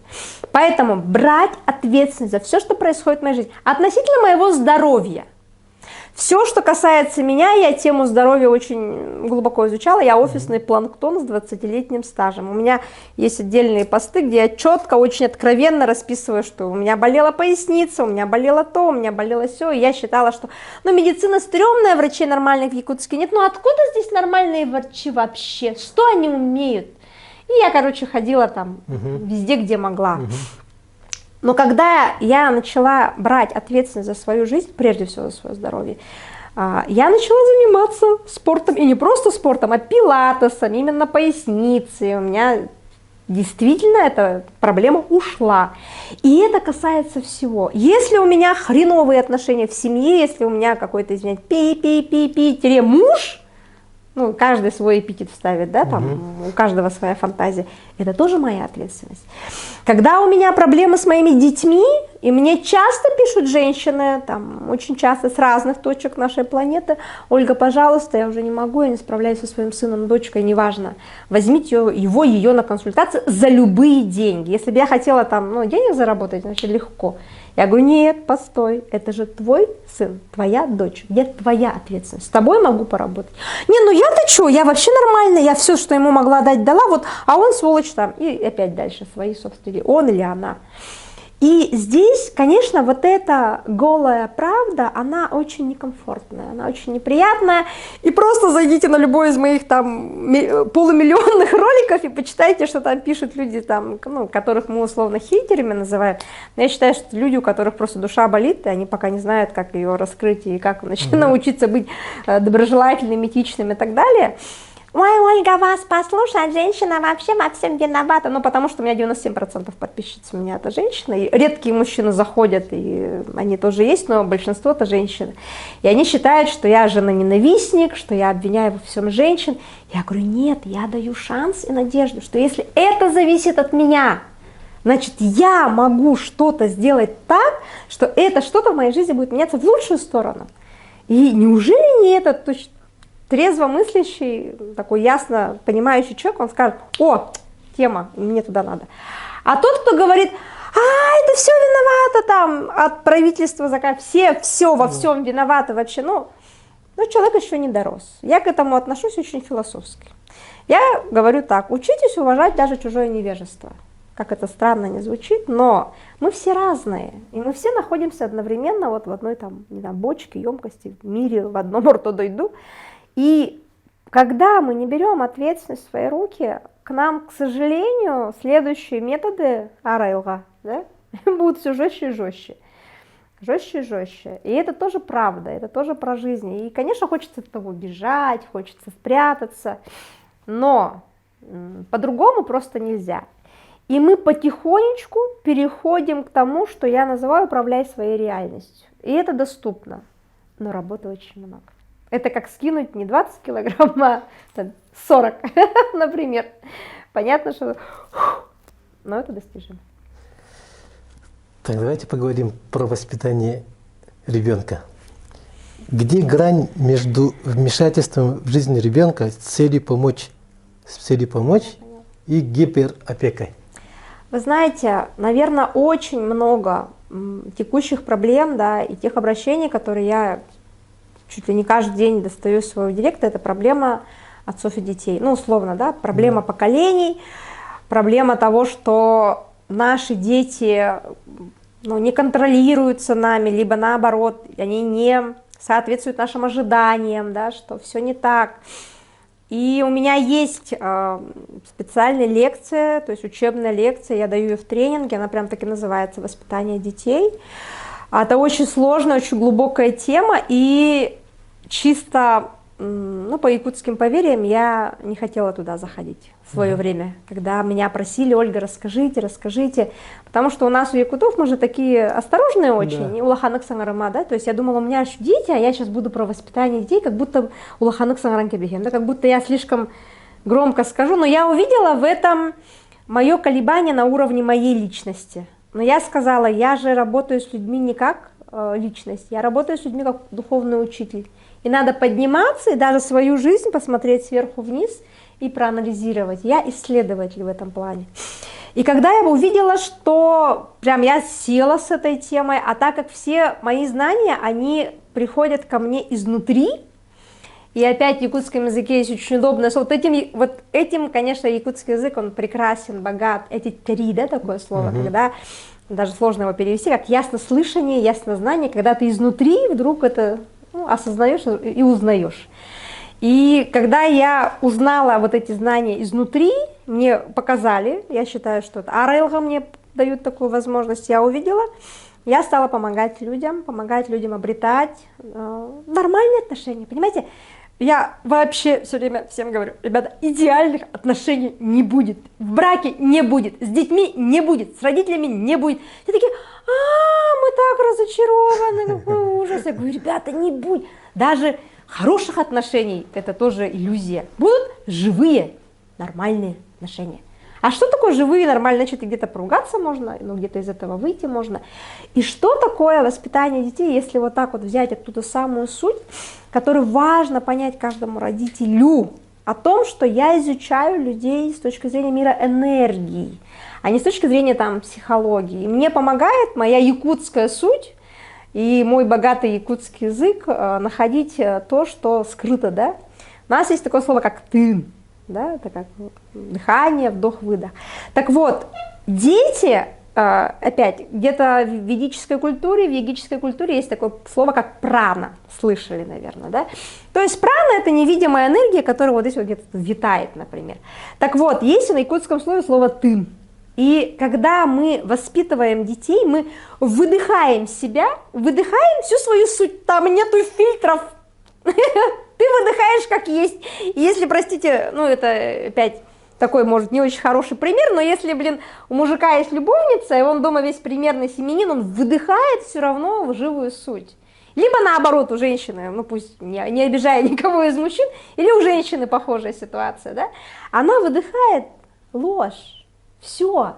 Внешне все будет прекрасно. И многие семьи говорят, я живу ради детей. Но они друг друга ненавидят. Что они выдыхают ребенка? Они выдыхают ненависть, они выдыхают холодность. И если с ненавистью еще, честно говоря, так более-менее нормально, то в основном в массе в семьях они живут как автоматически, ну, на уровне бытового общения. Я тот самый спасатель всех браков, которые вот просто, блин, разваливались и вообще... И я не люблю об этом писать, потому что для меня это опять такая какая-то духовная тайна, такая сакральная, когда мне признаются, что вот у нас с мужем все стало хорошо, спасибо, Ольга. Я даже таких отзывов пытаюсь не публиковать, потому что для меня это тоже какая-то такая тонкая, нежная история, я не хочу вспугнуть, опять из той же якутской вот, да, нашей вот составляющей, когда опять громко не говори. И почему? Потому что когда мы познаем эту суть того, что обмануть невозможно, и ребенок этот тын все равно в себя вдохнет. То есть я страшно работаю, я была тем самым человеком, страшно работаю, у меня отчет на отчете, мне завтра надо лететь в район, у меня командировка на 2 недели. Температура ночью у ребенка 38 градусов. И что думает нормальная мать утром? Черт, так не вовремя заболела, блин. То есть нету даже мысли о том, что а я же выдыхаю свое напряжение, я просто выдыхаю. Ребенок его вдыхает и трансформирует это в другую реальность. И это основа основ, собственно говоря, всего воспитания, когда бесполезно говорить, назидать, контролировать. А контроль вообще имеет обратные корни. Контроль – это полное недоверие. Когда ты не доверяешь себе, когда ты не доверяешь АРЛГ, когда ты не доверяешь своему ребенку, у тебя включается только контроль, некая такая оплетка условная. Чем больше контроля, тем больше недоверия, тем меньше Бога в твоей жизни. Все, занавес. Это все должно быть разрушено. И ребенок пойдет все разрушать. И вот где тонкая грань? Я называю его одним термином. Называется любящая строгость. Задача родителя какая? Очень простая. Научить ребенка быть самостоятельным. Чем раньше, тем лучше. Научить ребенка уважать, ценить родителей. Это прям обязательная часть. Обязательная часть. И я ставила где-то даже, может быть, эксперименты на своих детях. То есть я же была обычным человеком, обычными, нервная приходила с работы, срывалась на детей, орала на них, но потому что я все время была занята, меня целый день не было, и те самые там 2-3 часа перед сном, когда надо быстро сделать, успеть уроки сделать, лекарства дать, постираться, и черт, оказывается, завтра на технологию сказали принести, ну дальше опять каждый свой список дополняет, а ничего нету. То есть была такая обычная жизнь, но здесь не было чего. Я все время выдыхала свое собственное напряжение, недовольство собой, недовольство своей жизнью, неумением балансировать себя, неумением давать себе отдых. А основная задача женщины, я сейчас, конечно, всех поражу, основная задача, раз ты выбрал тело женщины, это уметь быть расслабленной. То есть не жить в лености и праздности, как многие сейчас подумают, а уметь быть расслабленной, при этом очень эффективной. То есть не вот состояние напряжения, потому что напряжение – это зона мужчины, а зона женщины – это расслабленный. И когда я говорю так, понимаете, женщина – это магия, это очаг. И почему, наверное, я больше работаю с женщинами, потому что именно женщина обладает вот этой суперсилой, супермагической силой, когда весь климат дома от ее да, от ее состояния все зависит, какие будут дети. Но это не означает, что у отца нет ответственности, это немножко не про это. Поэтому все, что касается воспитания детей, работает термин абсолютной прозрачности, абсолютной чистоты и, самое главное, любящей строгости. Любящее слово впереди, но второе обязательно строгость. То есть спокойно сказать ребенку: ты 10 дней живешь без гаджетов. И все. Это и есть любящая строгость. Но ты не говоришь это: все, я кому сказала, никогда ты достал меня. То есть чувствуете разницу? И когда ребенок говорит: 10 дней, а что так долго? Ну ладно. И мы договариваемся. 10 дней я провожу с ребенком, потому что ребенок вне гаджетов, он внимание направляет на меня.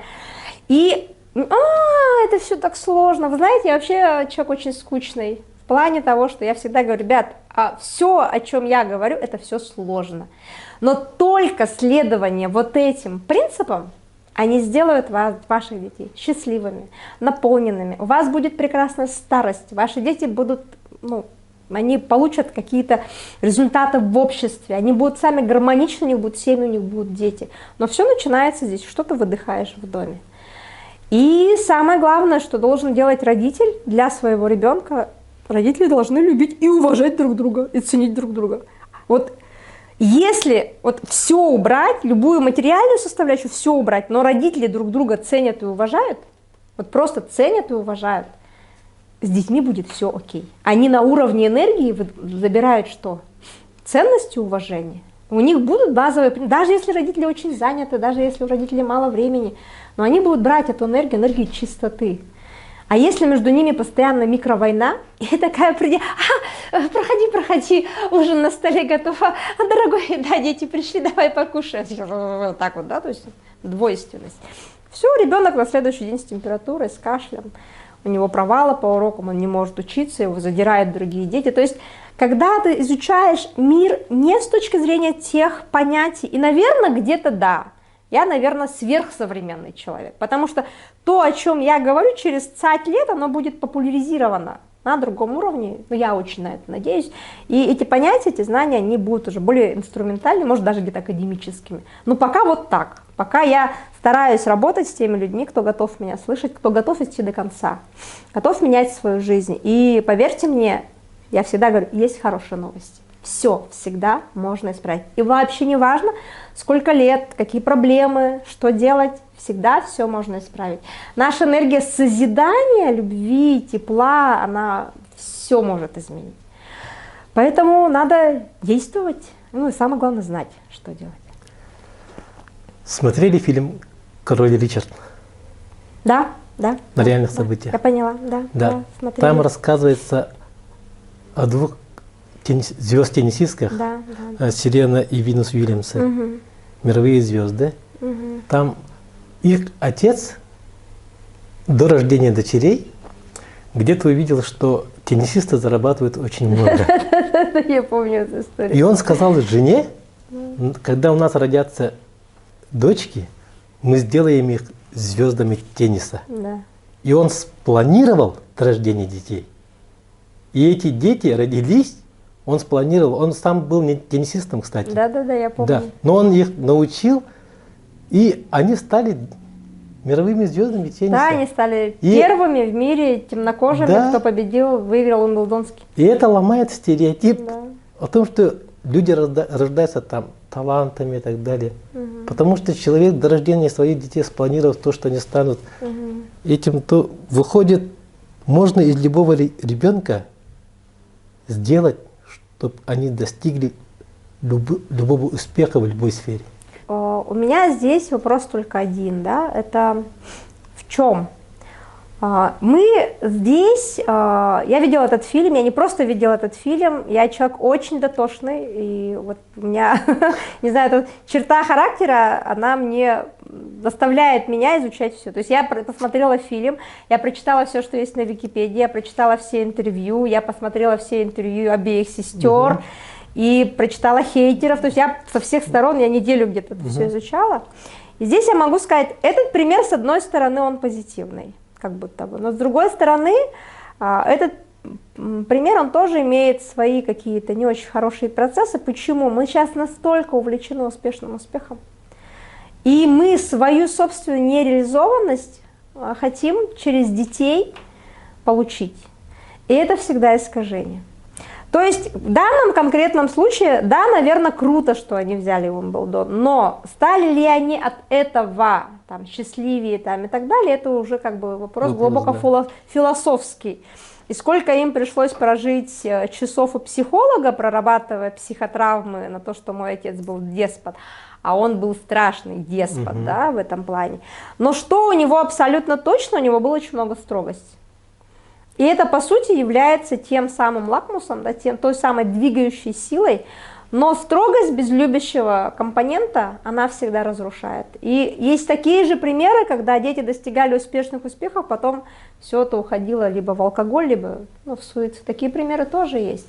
Поэтому всегда надо прожить эту жизнь ортодойду, где-то посередине. И погоня за успешным успехом, она скоро закончится. Почему? Потому что нам все время кажется, о, я хочу быть знаменитым, богатым. Когда мы идем, это опять, почему? Потому что ум – это такой супертранслятор, который ловит средние мысли общества и говорит, ага, все хотят быть успешными, я тоже хочу. И начинает на уровне ума копировать всех подряд. А на уровне души у нас совсем другие потребности. У нас вообще другие потребности. И нам тут успешный успех вообще не нужен. Здесь мы хотим постигать совсем другие категории. Это научиться испытывать любовь. Это научиться испытывать тепло. Это научиться быть счастливым, гармоничным. И самое главное, наверное, странные тоже я вещи скажу, большинство людей мечтают иметь много денег и ничего не делать. Ну вот, большинство людей, дайте мне там много денег, Мальдивы, ждите меня, короче, и вот все. И это кажется для большинства пределом. А что ждет? Посмотрите, что случилось с теми, кто выиграл эти миллионы долларов. Ну вот просто сядьте один вечер и почитайте. Ужасные истории все. Почему? Потому что на уровне души мы пришли сюда вообще не для этого. Мы пришли сюда очень много работать. И по-настоящему душа любит трудиться. Она любит постигать что-то новое, она любит выходить из зоны комфорта, она любит, здесь нравится. И то же самое, того же короля Ричарда можно было бы построить точно такими же успехами, но совсем на других энергиях, на уровне азарта, на уровне интереса, на уровне созидания. Были бы те же успехи, но все было бы не через такие ломки, через такие психологические травмы там и так далее. То есть здесь, по сути, успешный успех, он сам не важен. Самое главное, чтобы нас внутри, вот мы чувствовали быть в потоке, там, вообще познавали себя и росли всегда вот в этом. Поэтому, когда мы говорим по поводу того, что там я хочу своим детям лучшего, лучшее, что человек может сделать своему ребенку, сделать себя счастливым. Когда у детей счастливый, сбалансированный и очень спокойный родитель, который может спокойно сесть и сказать: «Хая, Тоханун, какие у тебя сегодня новости?» И может спокойно полчаса без дергания, глядя в глаза своему, неважно сколько лет твоему ребенку, слушать его. Вот, ребенок счастлив, больше ему ничего не надо. Но мы все время задерганы, мы бегаем за каким-то успешным успехом и пытаемся чего-то достигнуть, доказать миру, себе или там еще кому-то. В итоге ребенок, он не видит этого, у него нет этого родителя, он не может взять.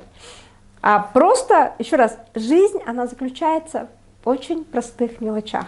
Но эти мелочи очень важны, они очень глубокие, они дают цельность, они дают потом огромную поддержку. И это такая, конечно, бесконечная, наверное, история. Может ли человек силой мысли излечиться из разных болезней, из недугов? Отличный вопрос, прекрасный вопрос, мой любимый, наверное. Во-первых, сейчас очень модно заниматься психосоматикой. Ой, у меня болит поясница, кажется, психосоматика. Ой, я там сделала этого, все психосоматика. И да, и нет. И да, и нет. Почему? Потому что когда мы с вами, и я прямо вот в этой теме несколько лет сидела, постигая себя, постигая знания, работая с людьми, я могу совершенно точно сказать, что есть часть болезней, да, я опять делаю эти категории, есть заболевания серьезные хронические, либо тяжелые заболевания. Их просто вылечить силой мысли невозможно. Там надо менять полностью образ жизни, образ питания, движения. То есть ты должен всю свою жизнь поменять, чтобы из этого выйти. Есть заболевания, ну как их назвать, оперативные, да, которые у тебя вдруг случились, и ты не можешь понять. И очень часто эти заболевания, когда человек не может объяснить причину. И врач не может объяснить причину. У меня было несколько таких, не знаю, потрясающих случаев исцеления, хотя несколько лет назад, работая с людьми, я поняла, что я целителем не буду. Хотя я могу, и поняла, что если я выберу путь целителя, мне надо туда годы потратить, чтобы достичь уровня мастерства. Но мне сам факт знаний был интереснее, я поэтому пошла дальше. Но периодически я сталкиваюсь с теми или иными проблемами, когда люди приходят и говорят: вы знаете, Ольга, у меня рука левая не поднимается. Уже 4 месяца я была у всех врачей, мы делали все, но рука не поднимается. У меня маленький ребенок, мне тяжело. Мы проговорили, нашли причину, как я ее говорю, я ее называю антикодированием, да, мы от обратного его перепрошили, и буквально при выходе из кабинета у нее уже рука работает. Мистика? Никакой мистики нет, только знание. Но опять это касается вот этих вот оперативных заболеваний, которым там, ну не больше там года или там максимум несколько лет. Серьезные хронические заболевания, увы, не так не лечат. Это была бы просто уже иллюзия. Либо, например, был у меня случай, когда у женщины болело горло год. Она прошла всех врачей здесь и в Москве, она везде лечилась, но горло так и не проходило. Мы нашли причину, осознали, проговорили, и она мне пишет через 3 дня, она говорит: я 3 дня ждала, что не может этого быть, что горло не болит. Тут не может этого быть, но оно перестало болеть. И вот это вот, наверное, да, но для меня это не сила мысли, для меня это сила знания. И вот эти болезни очень успешно лечатся. Но есть еще у нас болезни от усталости, когда мы не слышим своих потребностей, загоняем себя. Там ни одна мысль тебе не поможет, тебе надо просто отлежаться, поесть нормально, хороший сериальчик посмотреть, да? Вообще, в конце концов, понять, надо ли тебе жить в таком ритме. И немножко дать телу отдыха, и тело восстанавливается. То есть опять мы смотрим через категоризацию. Но если говорить про силу мысли, то да, мы к этому идем. Мы идем к тому, что мы мыслью будем очень много делать. Мысль первична всегда и во всем. Но для того, чтобы научиться управлять мыслью, для того, чтобы научиться этой мыслью двигать пространство вокруг, у тебя должна быть такая сила духа. Если ты слабенький человек, твоя сила мысли, она просто заряда иметь не будет энергетического. И наоборот, есть люди, которые... Представьте себе, люди, которые жили в Советском Союзе, не приехали в Новосибирск, сказали: здесь будет город, не то что сад, миллионник, они же его построили. Тоже сила мысли. Подумали, сделали. И вот эта вот история, когда ты думаешь и делаешь быстро, и есть очень простой такой девиз: бери и делай. Тогда да, мысли быстро работают. Поэтому исцеляться можно и нужно, но я считаю, что должен быть комплекс знаний про устройство себя, устройство тела, как формируются гормоны, потому что большинство людей такая каша в голове от очень отрывочных понятий и очень неправильных каких-то убеждений. Все же хотят чуда. Откуда берется зависть? От него вообще есть польза или только вред? Очень хороший вопрос. Почему? Недавно я записывала ролик про зависть, и он вызвал такой здоровый ажиотаж, я хочу сказать. И я там выказала такую достаточно нетривиальную мысль. Я сказала, что зависть – это хорошо. Я опять рассуждаю, Релга не ошибается, раз она дала зависть для чего-то, не для того, чтобы испортить нам жизнь. Но когда ты просто завидуешь и ничего не делаешь, это одна история. Ты себя разрушаешь, ты уходишь в минус, это действительно черная зависть. Когда ты завидуешь, и ты понимаете, мы все завидуем очень разным вещам, мы все очень разные. Вот то, чему вы завидуете, это очень будет сильно отличаться от того, чему я завидовала, например, да. И здесь очень четко понимать, что твоя зависть тоже будет твоим вектором. Почему я завидую, да? Почему я раньше очень сильно читала всех духовных мастеров и думала, ну ты-то кто такая, зачем, он же уже есть, вот есть вот эти божественные фамилии. Я не то, что там завидовать, я в это дышать даже не могла, но мне казалось, ну ты там точно лишняя. Вот уже давным-давно все сказано, все мудрые книги написаны, все видеоролики записаны, то есть все уже все сказали, ты молчи, ты туда не иди. Но ведь ты же себя обмануть не можешь, ты прям вот, у тебя вот реально какая-то белая зависть, вот хочу. Это вопрос. Если я завидую, иди и делай. Хотя бы ляг в этом направлении. Но хоть что-то сделай. Либо себе хотя бы для начала признайся, я завидую. Почему? Потому что. И очень многие люди, они себе зависть просто не признают. Нет, я никогда никому не завидую. Вы что? Нет. Нет, все завидуют. Это нормально, это часть нашего развития. Но застревать в этом не надо. Пожирать себя этим не надо. Осознать, для чего ты завидуешь, что тебе это дает. Хорошо, я завидую богатым материальным людям, скажет кто-то. Ну так ты иди работай 24/7, ты иди в риски, ты иди теряй до копейки все, что у тебя есть. И поднимайся, делай это снова. И через 10 лет ты будешь там же, все будут тебе завидовать. Ну ему-то все легко досталось, конечно, ему-то легко говорить.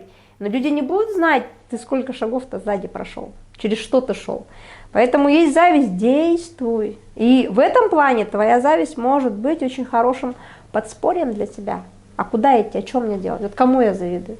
Я, например, вообще не завидую там певцам и танцорам, ну, например, ну, как бы, ну, вот прям совсем. Ну, потому что мне туда не надо. Но я могу завидовать, и здесь мы начинаем изучать себя. И даже можно проводить какой-то коучинг с клиентом, спрашивая, а чему ты завидуешь? Или чему ты завидовал?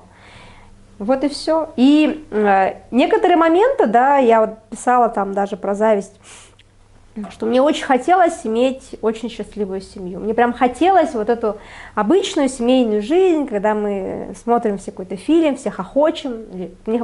Я понимала, что я эту зависть одолеть не могу. Я прям завидую и все.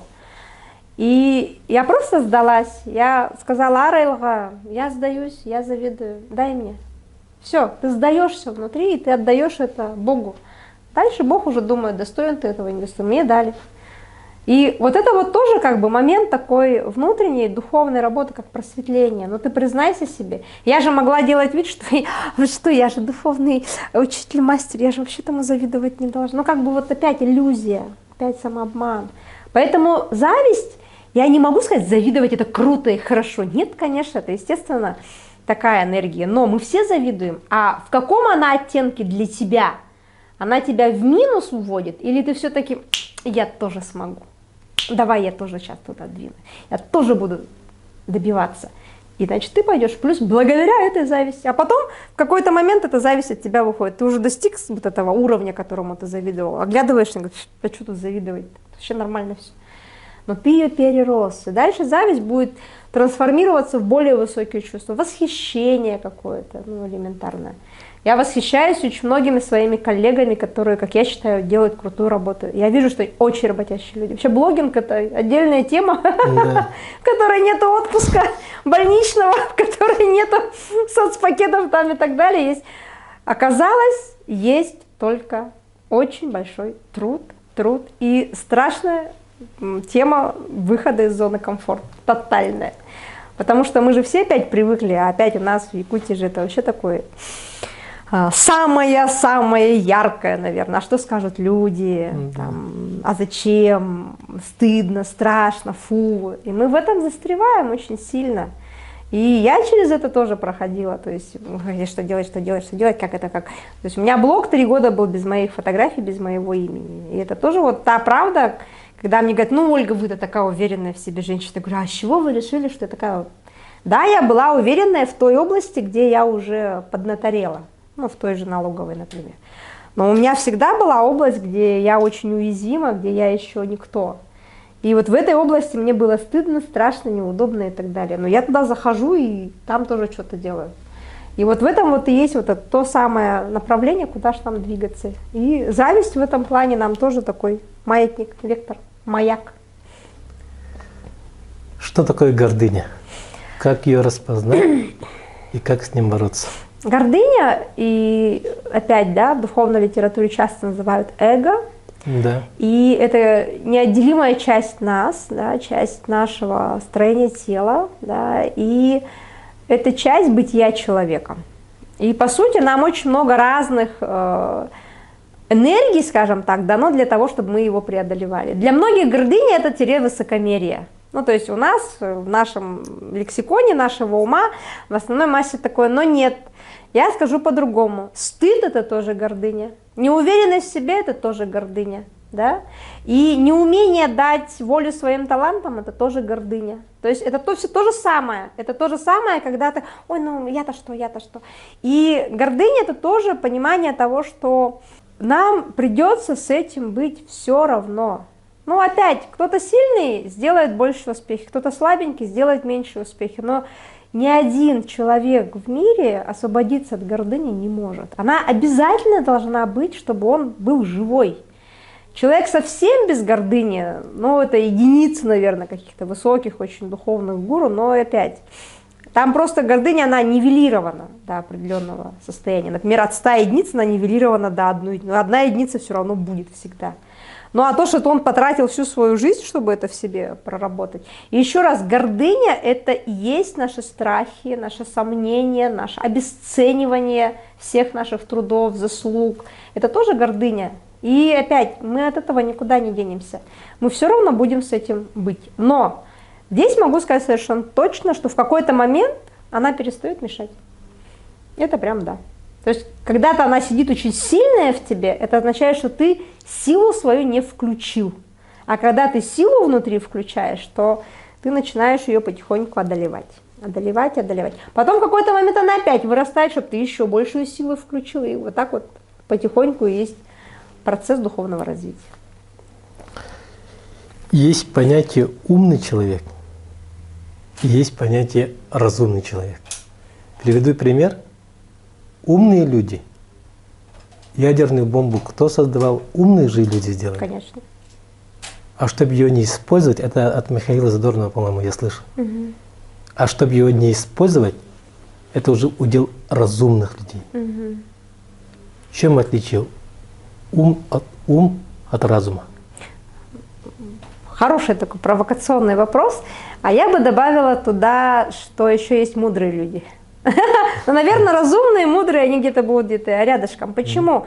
И я очень легко объясняю это с точки зрения концепции вот той философии духовной, которую я несу, что есть ум, да, вот наша категория, и человек идет от ума, да. Да, то есть идет какими-то общественными позывами, общественными принципами, пытается идти в успешный успех, доказать, получить значимость в обществе, но у него не включается мудрость, сострадание, сочувствие, разумность. То есть не включается элемент души. Поэтому у нас в основной массе, да, умных людей много, но среди них разумных и мудрых. То есть это вообще разные вещи.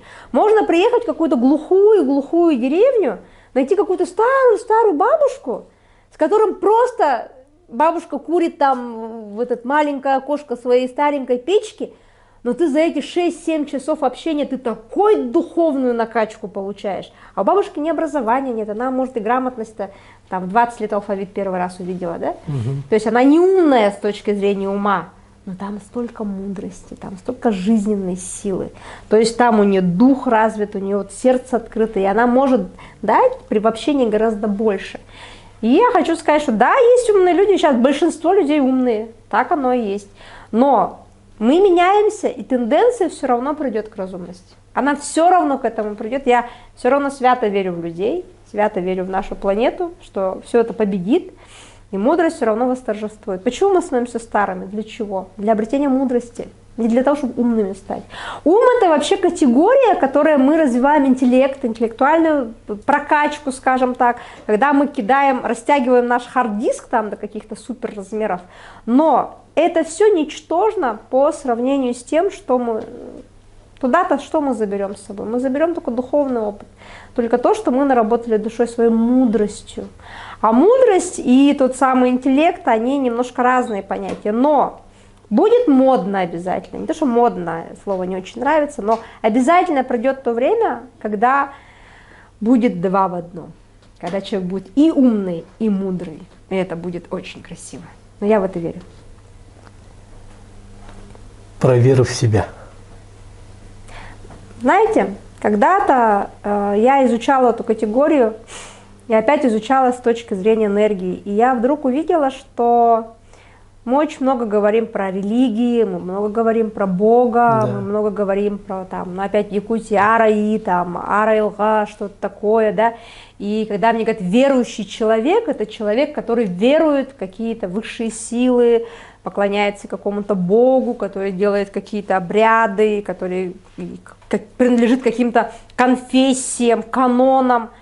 Но я вдруг увидела, что вот в новой парадигме, нового мышления вера, она начинается с веры в себя. И это будет звучать странно, но если ты верующий человек, ты должен верить в себя, когда все от тебя отвернулись. Когда никто, абсолютно никто тебя не поддерживает. Когда все считают тебя куку.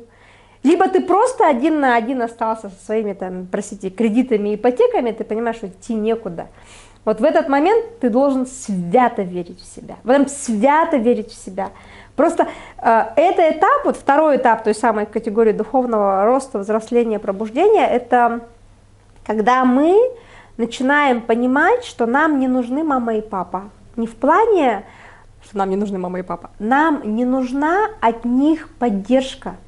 То есть почему большинство людей обижены на маму и папу? Почему очень много вокруг этой темы, да, вообще вот всего шума, скажем так? Потому что мы все время ждем одобрения. Одобрение сперва от мамы, от папы, потом одобрение от коллеги, от начальника, от общества. Мы ждем одобрения, и мы бездействуем, мы ничего не делаем. Ну как же, ну зачем вообще вот, заниматься этой деятельностью? Мама против, начальник не желает, муж против. То есть мы перекладываем ответственность на другого человека, у нас нет веры в себя. А вера в себя, и по сути это вообще ар-итараль. Хотя, конечно, может кто-то со мной не согласится, но в парадигме нового времени мы все равно находимся в новом времени. То есть веришь, не веришь, неважно, все по-другому стало. Вот сейчас вера – это вера в себя. Но это не означает рост гордыни. Ого-го, я теперь все круче всех. Нет, это вера в себя чистая. И понимание того, что ты веришь в себя, как в Бога. А в Бога веришь, как в себя. И вот эта вот фраза глубоко философская, прямо задумайтесь, верь в себя как в Бога, а в Бога как в себя. Я когда эту фразу сама себе произнесла, я подумала, а ты вообще верующая? То есть ты считаешь, что есть Бог, а в себя веры нету. Я подумала и увидела, что это обман. И я стала потихонечку, насколько я могу в своем женском теле, пытаться верить в себя, помогать себе. Было трудно. Мне казалось, боже мой, там, ты уходишь из системы, чтобы заняться чем?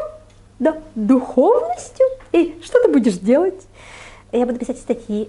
На какую тему?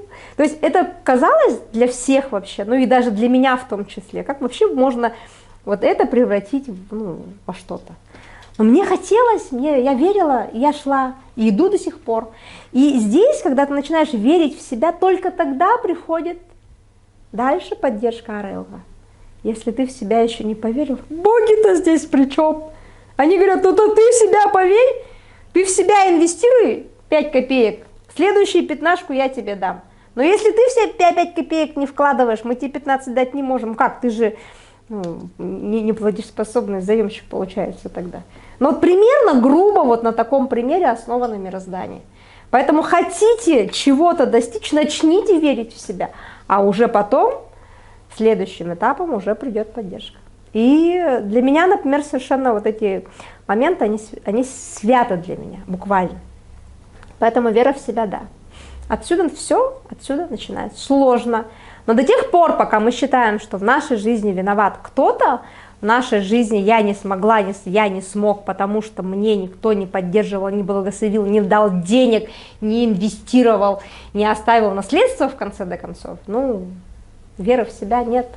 И наоборот, человек, который просто верит в себя, неважно, сколько ему лет, неважно, где он живет, где он находится, все равно добьется успеха, потому что ему все равно придет поддержка сверху. Но это такое понятие, оно очень внутреннее, оно вообще оно неизмеримое никак внешне. Мы можем видеть очень крутого человека, который нам будет казаться таким, а там внутри столько будет уязвимости, там будет столько всего, что оказывается, что пыш, и при первом же случае у него все рассыпалось. Нет, вера в себя не такая. Ты падаешь, поднимаешься, ползешь уже, останавливаешься, подышала, да, обратно двигаешься, а потом ты хоп, и ты уже на вершине. Вот это и есть постоянная вера в себя. Она не может один раз в своей жизни, один день решила поверить в себя, сделать какую-то практику. Нет, так не работает. Это every day. Каждый день веришь в себя. Каждый день просыпаешься, говоришь, давай, ты сможешь. По сути, ты становишься себе духовным родителем. Сам себе становишься мамой и папой. Говоришь, давай. И это не означает того, что нам не нужна поддержка родителей. Нет, это означает, что мы не должны перекладывать свою ответственность, свое бездействие на тех, кто как-то по-своему пытался что-то сделать. Ну, может, не так, как хотелось бы. В жизни все сложно или все просто? И сложно, и просто. Два в одном всегда. Почему? Потому что то, о чем я говорю, это очень простые вещи. Это очень простые вещи. Это здоровье, это благополучие, это счастливые отношения, это деньги в конце до концов, это, ну не знаю, это карьера, это простые вещи с одной стороны. Но с другой стороны, чтобы их достичь, я все время говорю так, если бы все было бы так просто, у нас сейчас не было бы больных, не было бы нытиков, не было бы страдающих, никого не, все были бы счастливы. А почему люди не идут туда массово? Ответ просто. Потому что надо работать и еще раз работать. А нам что? Лениво. Ну, либо не хочется, либо не верится, либо страшно. Ну, у каждого свое. Но те, кому захочется, те, кто поставит себе цель, все равно дойдут. И опять, есть очень важный закон мироздания. Ара-йога, первый закон. Свобода воли выбора священна. И это должно быть отпечатано, выжжено в мозгу. Там. И ты понимаешь, что вот этот человек сегодня, вот он такой. Свобода воли выбора священна. Этот человек такой, он все. И ты принимаешь тогда реальность, как действительность, как есть. Но это означает, что и ты действуешь из этой же свободы воли. Сам. Поэтому да, и просто, и сложно. Люди, иногда мы так думаем, что как будто бы будем жить вечно. Как будто мы пришли сюда вечно, а мы ведь временные жители. Ну, посмотрите, вообще, конечно, душа бессмертна, вообще, конечно, у нас есть с вами там много разных учений, да, я сама очень глубоко и с большим уважением отношусь к таким знаниям, да, про реинкарнации, про прошлые жизни. Ходила туда, были разные у меня опыты, да, исследования, изучения, но я поняла, что это настолько интересно, и можно в этом застрять. Но когда ты все время уходишь в туда, чего сейчас нету, и живешь там хронически, ты упускаешь текущую жизнь. Потому что вот эта жизнь, она абсолютно конечна. И она конечна, взмах ресницами раз, два, и это по десятку лет сразу. И здесь единственный выход – это наслаждаться моментом. Наслаждаться тем, что ребенок маленький. Я когда помню, у меня были маленькие дети, все, боже, когда они выросли, надоело, еще я все время работала, я все время выходила на работу, когда они были маленькие, они постоянно болели, я все так уставала, и я постоянно жила в каком-то, не знаю, в беличьем колесе. А сейчас я думаю, так надо было сесть и на эту пяточку смотреть и наслаждаться. Потому что сейчас мои дети уже все взрослые, и никто мне даст свою пяточку посмотреть уже не даст. И здесь вот ценность, вкусность момента, бытия. Вот прямо сейчас нам вкусно записывать это интервью. В этом тоже есть наслаждение. И когда мы думаем, что мы вечные, мы опять вот в этом беличьем колесе мы просто не видим. О, сегодня оказывается солнце, о, оказывается сегодня это. Вот в этом плане мне повезло, я философ, я прям живу в этом, я прям замечаю. Но я этому одновременно учу людей. Почему? Потому что нам кажется, что родители с нами будут все время вечно, что вот они сейчас опять жалуются, болеют, надоело. Но ты пойми, вот тебе через сколько-то лет будут эти жалобы так дорогие. Ты все отдашь за звонок, чтобы тебе мама сказала: ай, дочь, болею. И ты за этот голос просто много отдашь. Так цените, цените в моменте. И жизнь скоротечна. И вот эти все наши, скажем так, некие всплески и взлеты, происходящие в текущем году, даже известные сентябрьские события, но зато ценность мужчин, ценность семьи резко вдруг выросла, очень многие семьи побежали регистрировать брак. Ну, то есть, несмотря на то, что происходило сложное, скажем так, общественное, тяжеленькое событие, на энергетическом уровне оно дает что? Оно дает ценность. Да? То есть мы фыркали, ругались там, как-то не ценили друг друга. Вдруг мужчина начал понимать: блин, куда же я без своей семьи, куда я без жинки своей пойду, оказывает.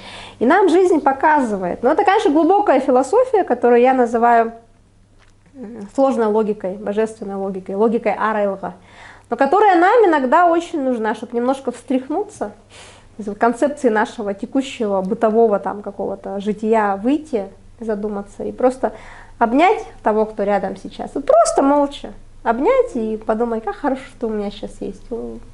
И жизнь, она, да, она где-то очень простая, но одна очень сложная, потому что кому-то прям трудно подойти там, кого-то обнять. Зачем, что это, фу.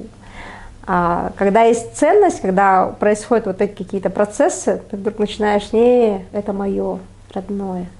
Да, и вся наша жизнь, по сути, это про то, чтобы научиться чувствовать вот это душевное тепло. Наше общество отчаянно нуждается в душевном тепле, ни в чем больше. В обычной доброжелательности, в деликатности, в чуткости, в уместности, в каких-то категориях, которые сейчас кажутся какими-то вообще не модными, ты вообще там, о чем ты вообще говоришь. Но слова долг, честь, справедливость, благородство, они вечные.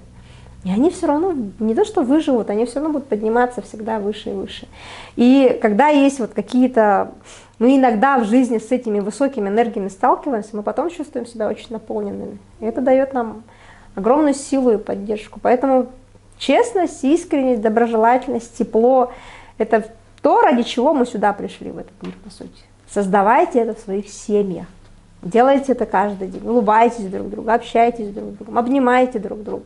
А дальше идите, спасайте мир, я не знаю, там, заваливайте мамонта и все что угодно. Но здесь должно быть тепло. Что такое счастье? Мы все хотим быть счастливыми, мы все ищем счастье. А где оно? Счастье для меня, да, как человек, который 40 плюс лет прожил, я могу сказать, счастье оно в одном. Это в балансе с собой. До тех пор, пока у нас внутри рвет, нам ни одно внешнее благополучие, я не знаю, я опять по долгу последних там лет своей жизни общаюсь с разными людьми, разными категориями людей, и я могу сказать, что мы же думаем: то если бы я не работала, у меня был бы богатый муж, была бы такая счастливая. Я общалась и с такими людьми, я общалась с теми, вот если бы у меня была крутая карьера, я общалась и с такими людьми, то есть с разными людьми. Но счастье – это такая категория, когда ты внутри достиг некого баланса, вот той самой теплоты, умение любить, умение отдавать, умение получать. И вот когда ты достигаешь этого баланса, ты счастлив просто так. То есть для нас счастье – это… ипотеку закрою, счастье будет, счастье, вообще счастье. Да, будет, но 3 дня ровно, в лучшем случае. Вот я там отчет сдам, вообще будет счастье, там, или что-то сделаю, будет несчастье. Но оно почему-то заканчивается, это счастье, очень быстро, да? И я как человек, я всю жизнь была достигатором, и была умелым достигатором, я всегда умела ставить цели, идти, но я поняла, нет, счастье – это процесс бытия. Вот я утром просыпаюсь, я счастлива, просто так. А то, что проснулась, было хорошо, да? И мы можем добавлять щепотку счастья в любой процесс своей жизни. Да? Я вечером засыпаю, я смотрю на свою подушку, я очень счастлива. И счастье – это состояние баланса внутри себя. Для того, чтобы достичь баланса, нужно себя познать и закрыть свои базовые потребности. Базовые потребности мы сразу такие материального характера. Нет, базовые потребности в общении, в смехе, в улыбках, в несерьезности в конце до концов. То есть я всю жизнь была настолько серьезным человеком, я думала, что это за вообще, что вы себе позволяете. То есть для меня казалось это быть несерьезным, это какие-то глупости. что это за профессия такая. Но когда я поняла, что жизнь, она зиждется на каких-то очень, с одной стороны, очень простых истинах, но которые мы себе упускаем. Поэтому счастье, да, это быть собой, это быть в балансе с собой, это умение создавать вокруг себя таких же счастливых людей.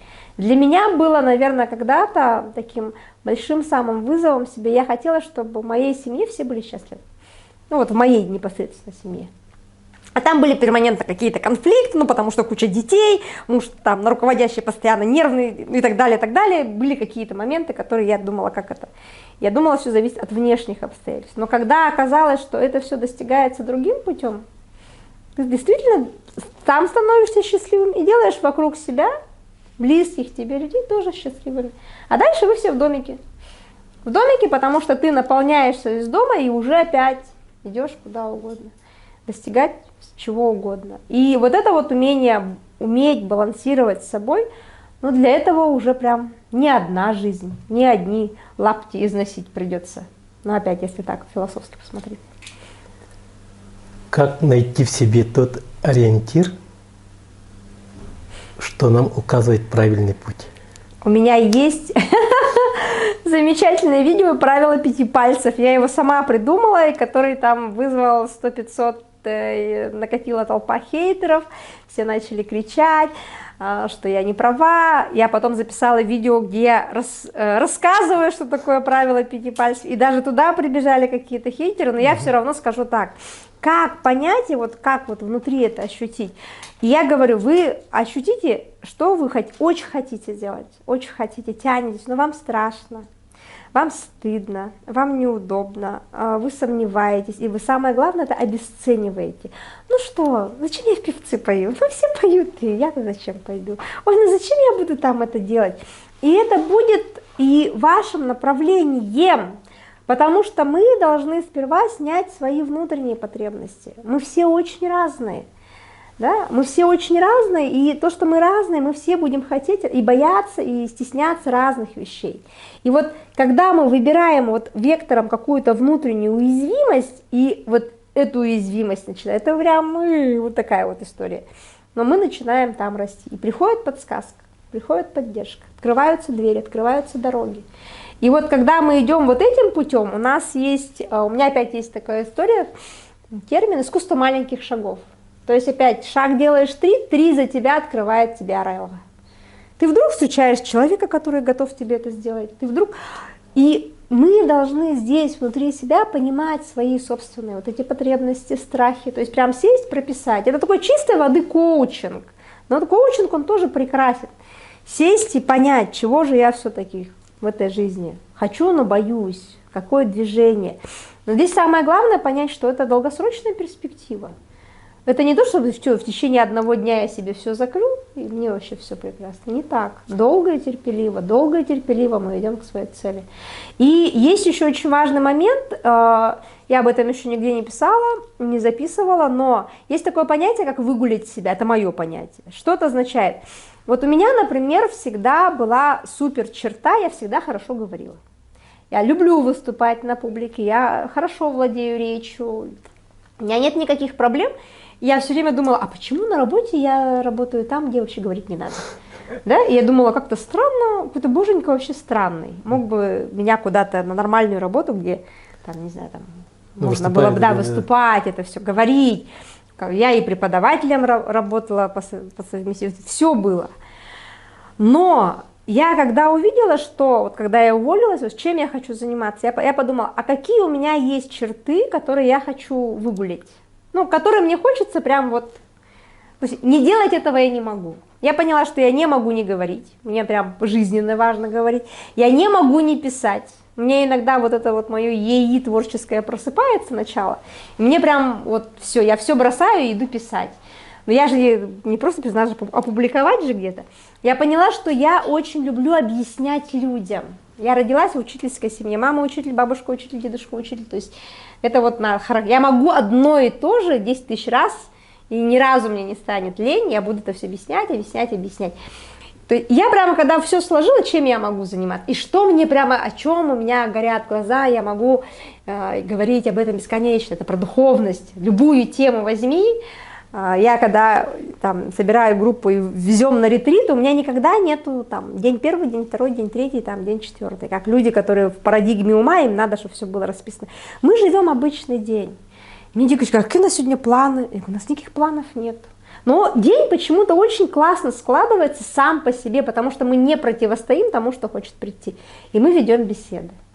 Я говорю, знаете, мы прямо как Сократ, мы сидим под деревом и рассуждаем о смысле жизни. И кто-то мне дает свою жизненную ситуацию, мы начинаем ее раскладывать. И я поняла, что я могу говорить про это бесконечно. Все, слепила пирожок, фаршик сделала, и дальше сталкиваюсь со всеми своими страхами, сомнениями, кому это надо, зачем, чувствуете, да?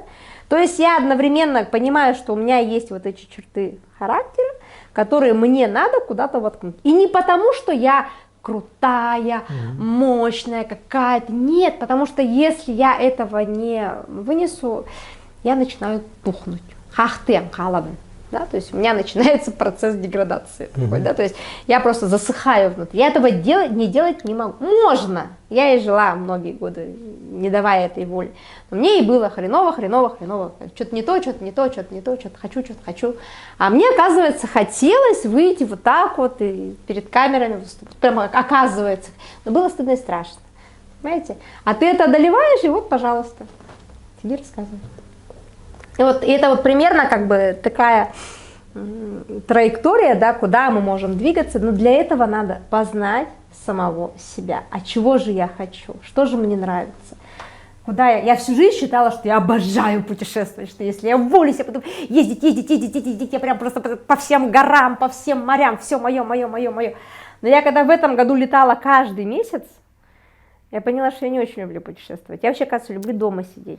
Вообще, оказывается, вязать хочу. Оказывается, сериальчики хочу с мужем смотреть. То есть я опять думала своим умом, что а когда я этого себе дала сполна, не хочу. И я поняла, что надо балансировать очень четко. Давать чуть-чуть этого, потом ты будешь ценить это. А мы все время делаем пере. Все туда. Нет, жизнь, она такая аккуратненькая. Ортодо иду, мы идем где-то ровно посередине. И иногда бросаться в крайности очень полезно. Ты пошел туда и понял, не, оказывается, не то. Потом опять туда пошел, и не, оказывается, не то. Потом опять себя вырвал, как корабль, который потом и опять парус натянул и поплыл. В чем смысл твоей миссии? Я себе когда-то сказала так, да. Во-первых, я сказала, что мне это все было очень интересно, но я сказала так. Вот я уволилась, у меня не было никакого плана. То есть многие думают, конечно, Ольга же такая рациональная, такая практичная, явно все рассчитала, она хотела качнуть свой блог, чтобы у нее там было много подписчиков там. У меня вообще такой цели не было. Я когда уволилась, у меня было 400 человек подписчиков, аж ровно, или там плюс-минус. Я подумала, а почему бы не заняться духовностью, потому что мне это интересно, пару лет я там задержусь, а там видно будет. Прошло пара лет, 2 года прошло. Я понимаю, что я еще ничего людям не дала, я еще не успела до конца насладиться, устать от этого процесса. Я человек постоянный, я в налоговой 13 лет проработала, в промышленной компании 6 лет проработала, то есть я люблю долго и терпеливо. Сколько лет я задержусь здесь, я не знаю. Прямо сейчас я чувствую, у меня есть какой-то да. Но может быть, лет через 5 я вообще изменю себя и уйду преподавателем в ВУЗ и буду доктором наук, например. И мне это будет тоже очень интересно. Я буду облачать в какие-то сложные научные термины. Может быть, я туда уйду. Я не знаю. Но я точно знаю, что надо везде пытаться дойти, если не до конца, то хотя бы до какого-то внутреннего потолка. Здесь у меня еще потолка, работу не вправо, много работы. А там дальше посмотрим. Я подумала, как только я себе поставлю миссия моей жизни, духовное просветление. Нет, упаси Боже. Я отказалась от всех попыток людей спасать, я и в этом была. Я отказалась от всех попыток людям доказать, убедить. Не надо. Вообще никогда никому ничего не доказывать. Не тратьте свое время на это. Никого ни в чем не убеждайте. Вы только тратите свою личную энергию, которая вам каждый день дает мало. И вы надо ее использовать, ее надо правильно. Поэтому я решила я никому ничего не доказываю, я никого ни в чем не убеждаю. Кому надо, go за мной. ребят, тут весело, и мы тут там тусуемся, да, все вместе. И когда я увидела, что по сути, что я делаю? Я живу жизнь.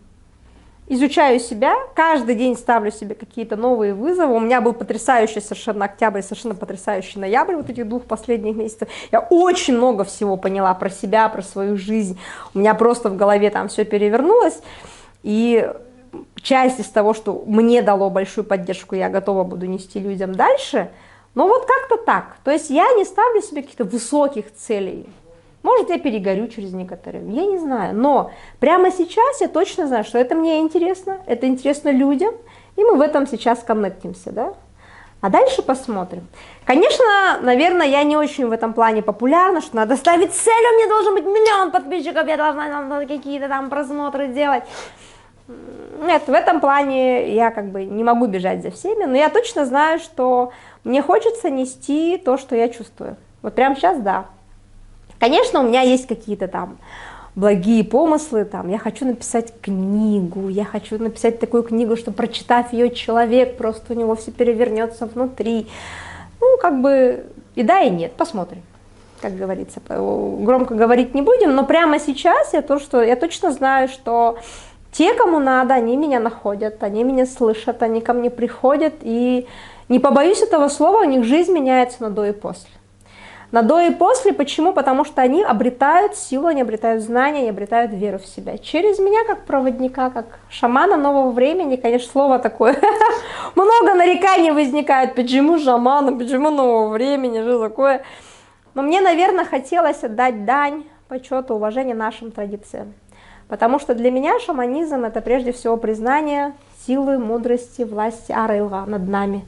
Но мне все время хотелось дать этому какую-то очень современную, может даже где-то популярную, развернуть ее на новый лад, что ли, вынести ее за пределы нашего региона, нашей концепции мышления, нашего восприятия, сказать, что вот шаманизм может быть и такой, он несет слово. Он говорит о том, что все в мире живое, что мы есть мир там живых духов, там, гор, да, что мы можем там выйти на другой уровень. Для большинства людей, там, кто в западном мышлении, типа, вообще, что это? О чем это? А для нас здесь живущих, типа, в смысле о чем это? Как это? Берешь оладьи и несешь там на берег, говоришь слова, какие оладьи, ну, то есть, понимаете? И мне хочется это интегрировать, наверное, да, вот какие-то концептуальные, глубокие, древние знания в современную парадигму. Вот, наверное, если сейчас как про миссию, наверное, вот это да. Ну, а в остальном, ну, что мне дают, то я рассказываю дальше. И мне говорят, а что вы читаете? А кто ваш учитель? Я говорю, мой учитель – это моя жизнь. Мои знания – это Ара-Илга. И, наверное, на уровне ума нам всем очень сложно понять, откуда я это беру. Потому что у нас нет вот этих вот понятий, да? Где мой Wi-Fi, где мой код доступа, где моя флешка втыкается, и напрямую идут знания. Но когда мы переходим на другой духовный уровень, божественный уровень, и опять обращаясь там к каким-то более глубоким этим, то шаманизм это всегда была история про то, что люди слышали больше, чем другие люди, знали гораздо больше, чем другие люди. И я не знаю, там, сказать, что я выбрала себе этот путь, не выбрала, ну вот я такая. Мне это всегда было интересно, я распаковала себя, вытащила себя из категории современного человека, как бы мне это сложно не было, и сейчас я несу знания, которые, я очень надеюсь, когда-то будут очень популярными, нужными, востребованными. Но они уже сейчас очень популярны, очень востребованы. Почему? Потому что они меняют качество нашей жизни в лучшую сторону, основываясь на очень простых жизненных истинах. Ольга, огромное вам спасибо. Я прям получила. За то, что приняли приглашение, да. Наконец-то поговорили. Спасибо. Мне было очень отрадно и приятно. Да, я прям как-то... И ваши пожелания тем, кто будут нас смотреть, те, кто будут нас комментировать? Да, во-первых, самое главное, чтобы мне хотелось просто сейчас изнутри себя, да, прям изнутри себя сказать, что в это очень сложно поверить, но в мире добра и справедливости гораздо больше, чем мы привыкли думать. Хороших людей гораздо больше. Мудрые люди всегда есть. И когда мы иногда, редко вдруг позволяем себе верить в хорошее, в нашей жизни начинают случаться чудеса. И вот прямо сейчас, если вы досмотрели это интервью до конца, там мой огромный махтал, спасибо большое, но я хотела бы, чтобы остался позыв в том, что все, что есть в вашей жизни, все в ваших руках. Верьте в себя, верьте в добро, верьте в мудрость, оно все равно победит. И наш мир все равно неуклонно меняется к лучшему. И когда мы в это верим, нам легче жить, нам легче просто дышать эту жизнь, проживать наш каждый день. И все в наших руках, и все всегда, просто все всегда. Оно будет вести нас к мудрости, к любви, к теплу. Пусть в ваших семьях будет много смеха, пусть ваши дети будут счастливы в вашем присутствии, пусть ваши родители живут долго, а все остальное сделаем. Как-то так. Ну что, дорогие друзья, ждем ваших комментариев. Мы будем все читать. Обязательно ставьте лайки, кому понравилось, не понравилось. И до новых встреч. Махтал. Махтал.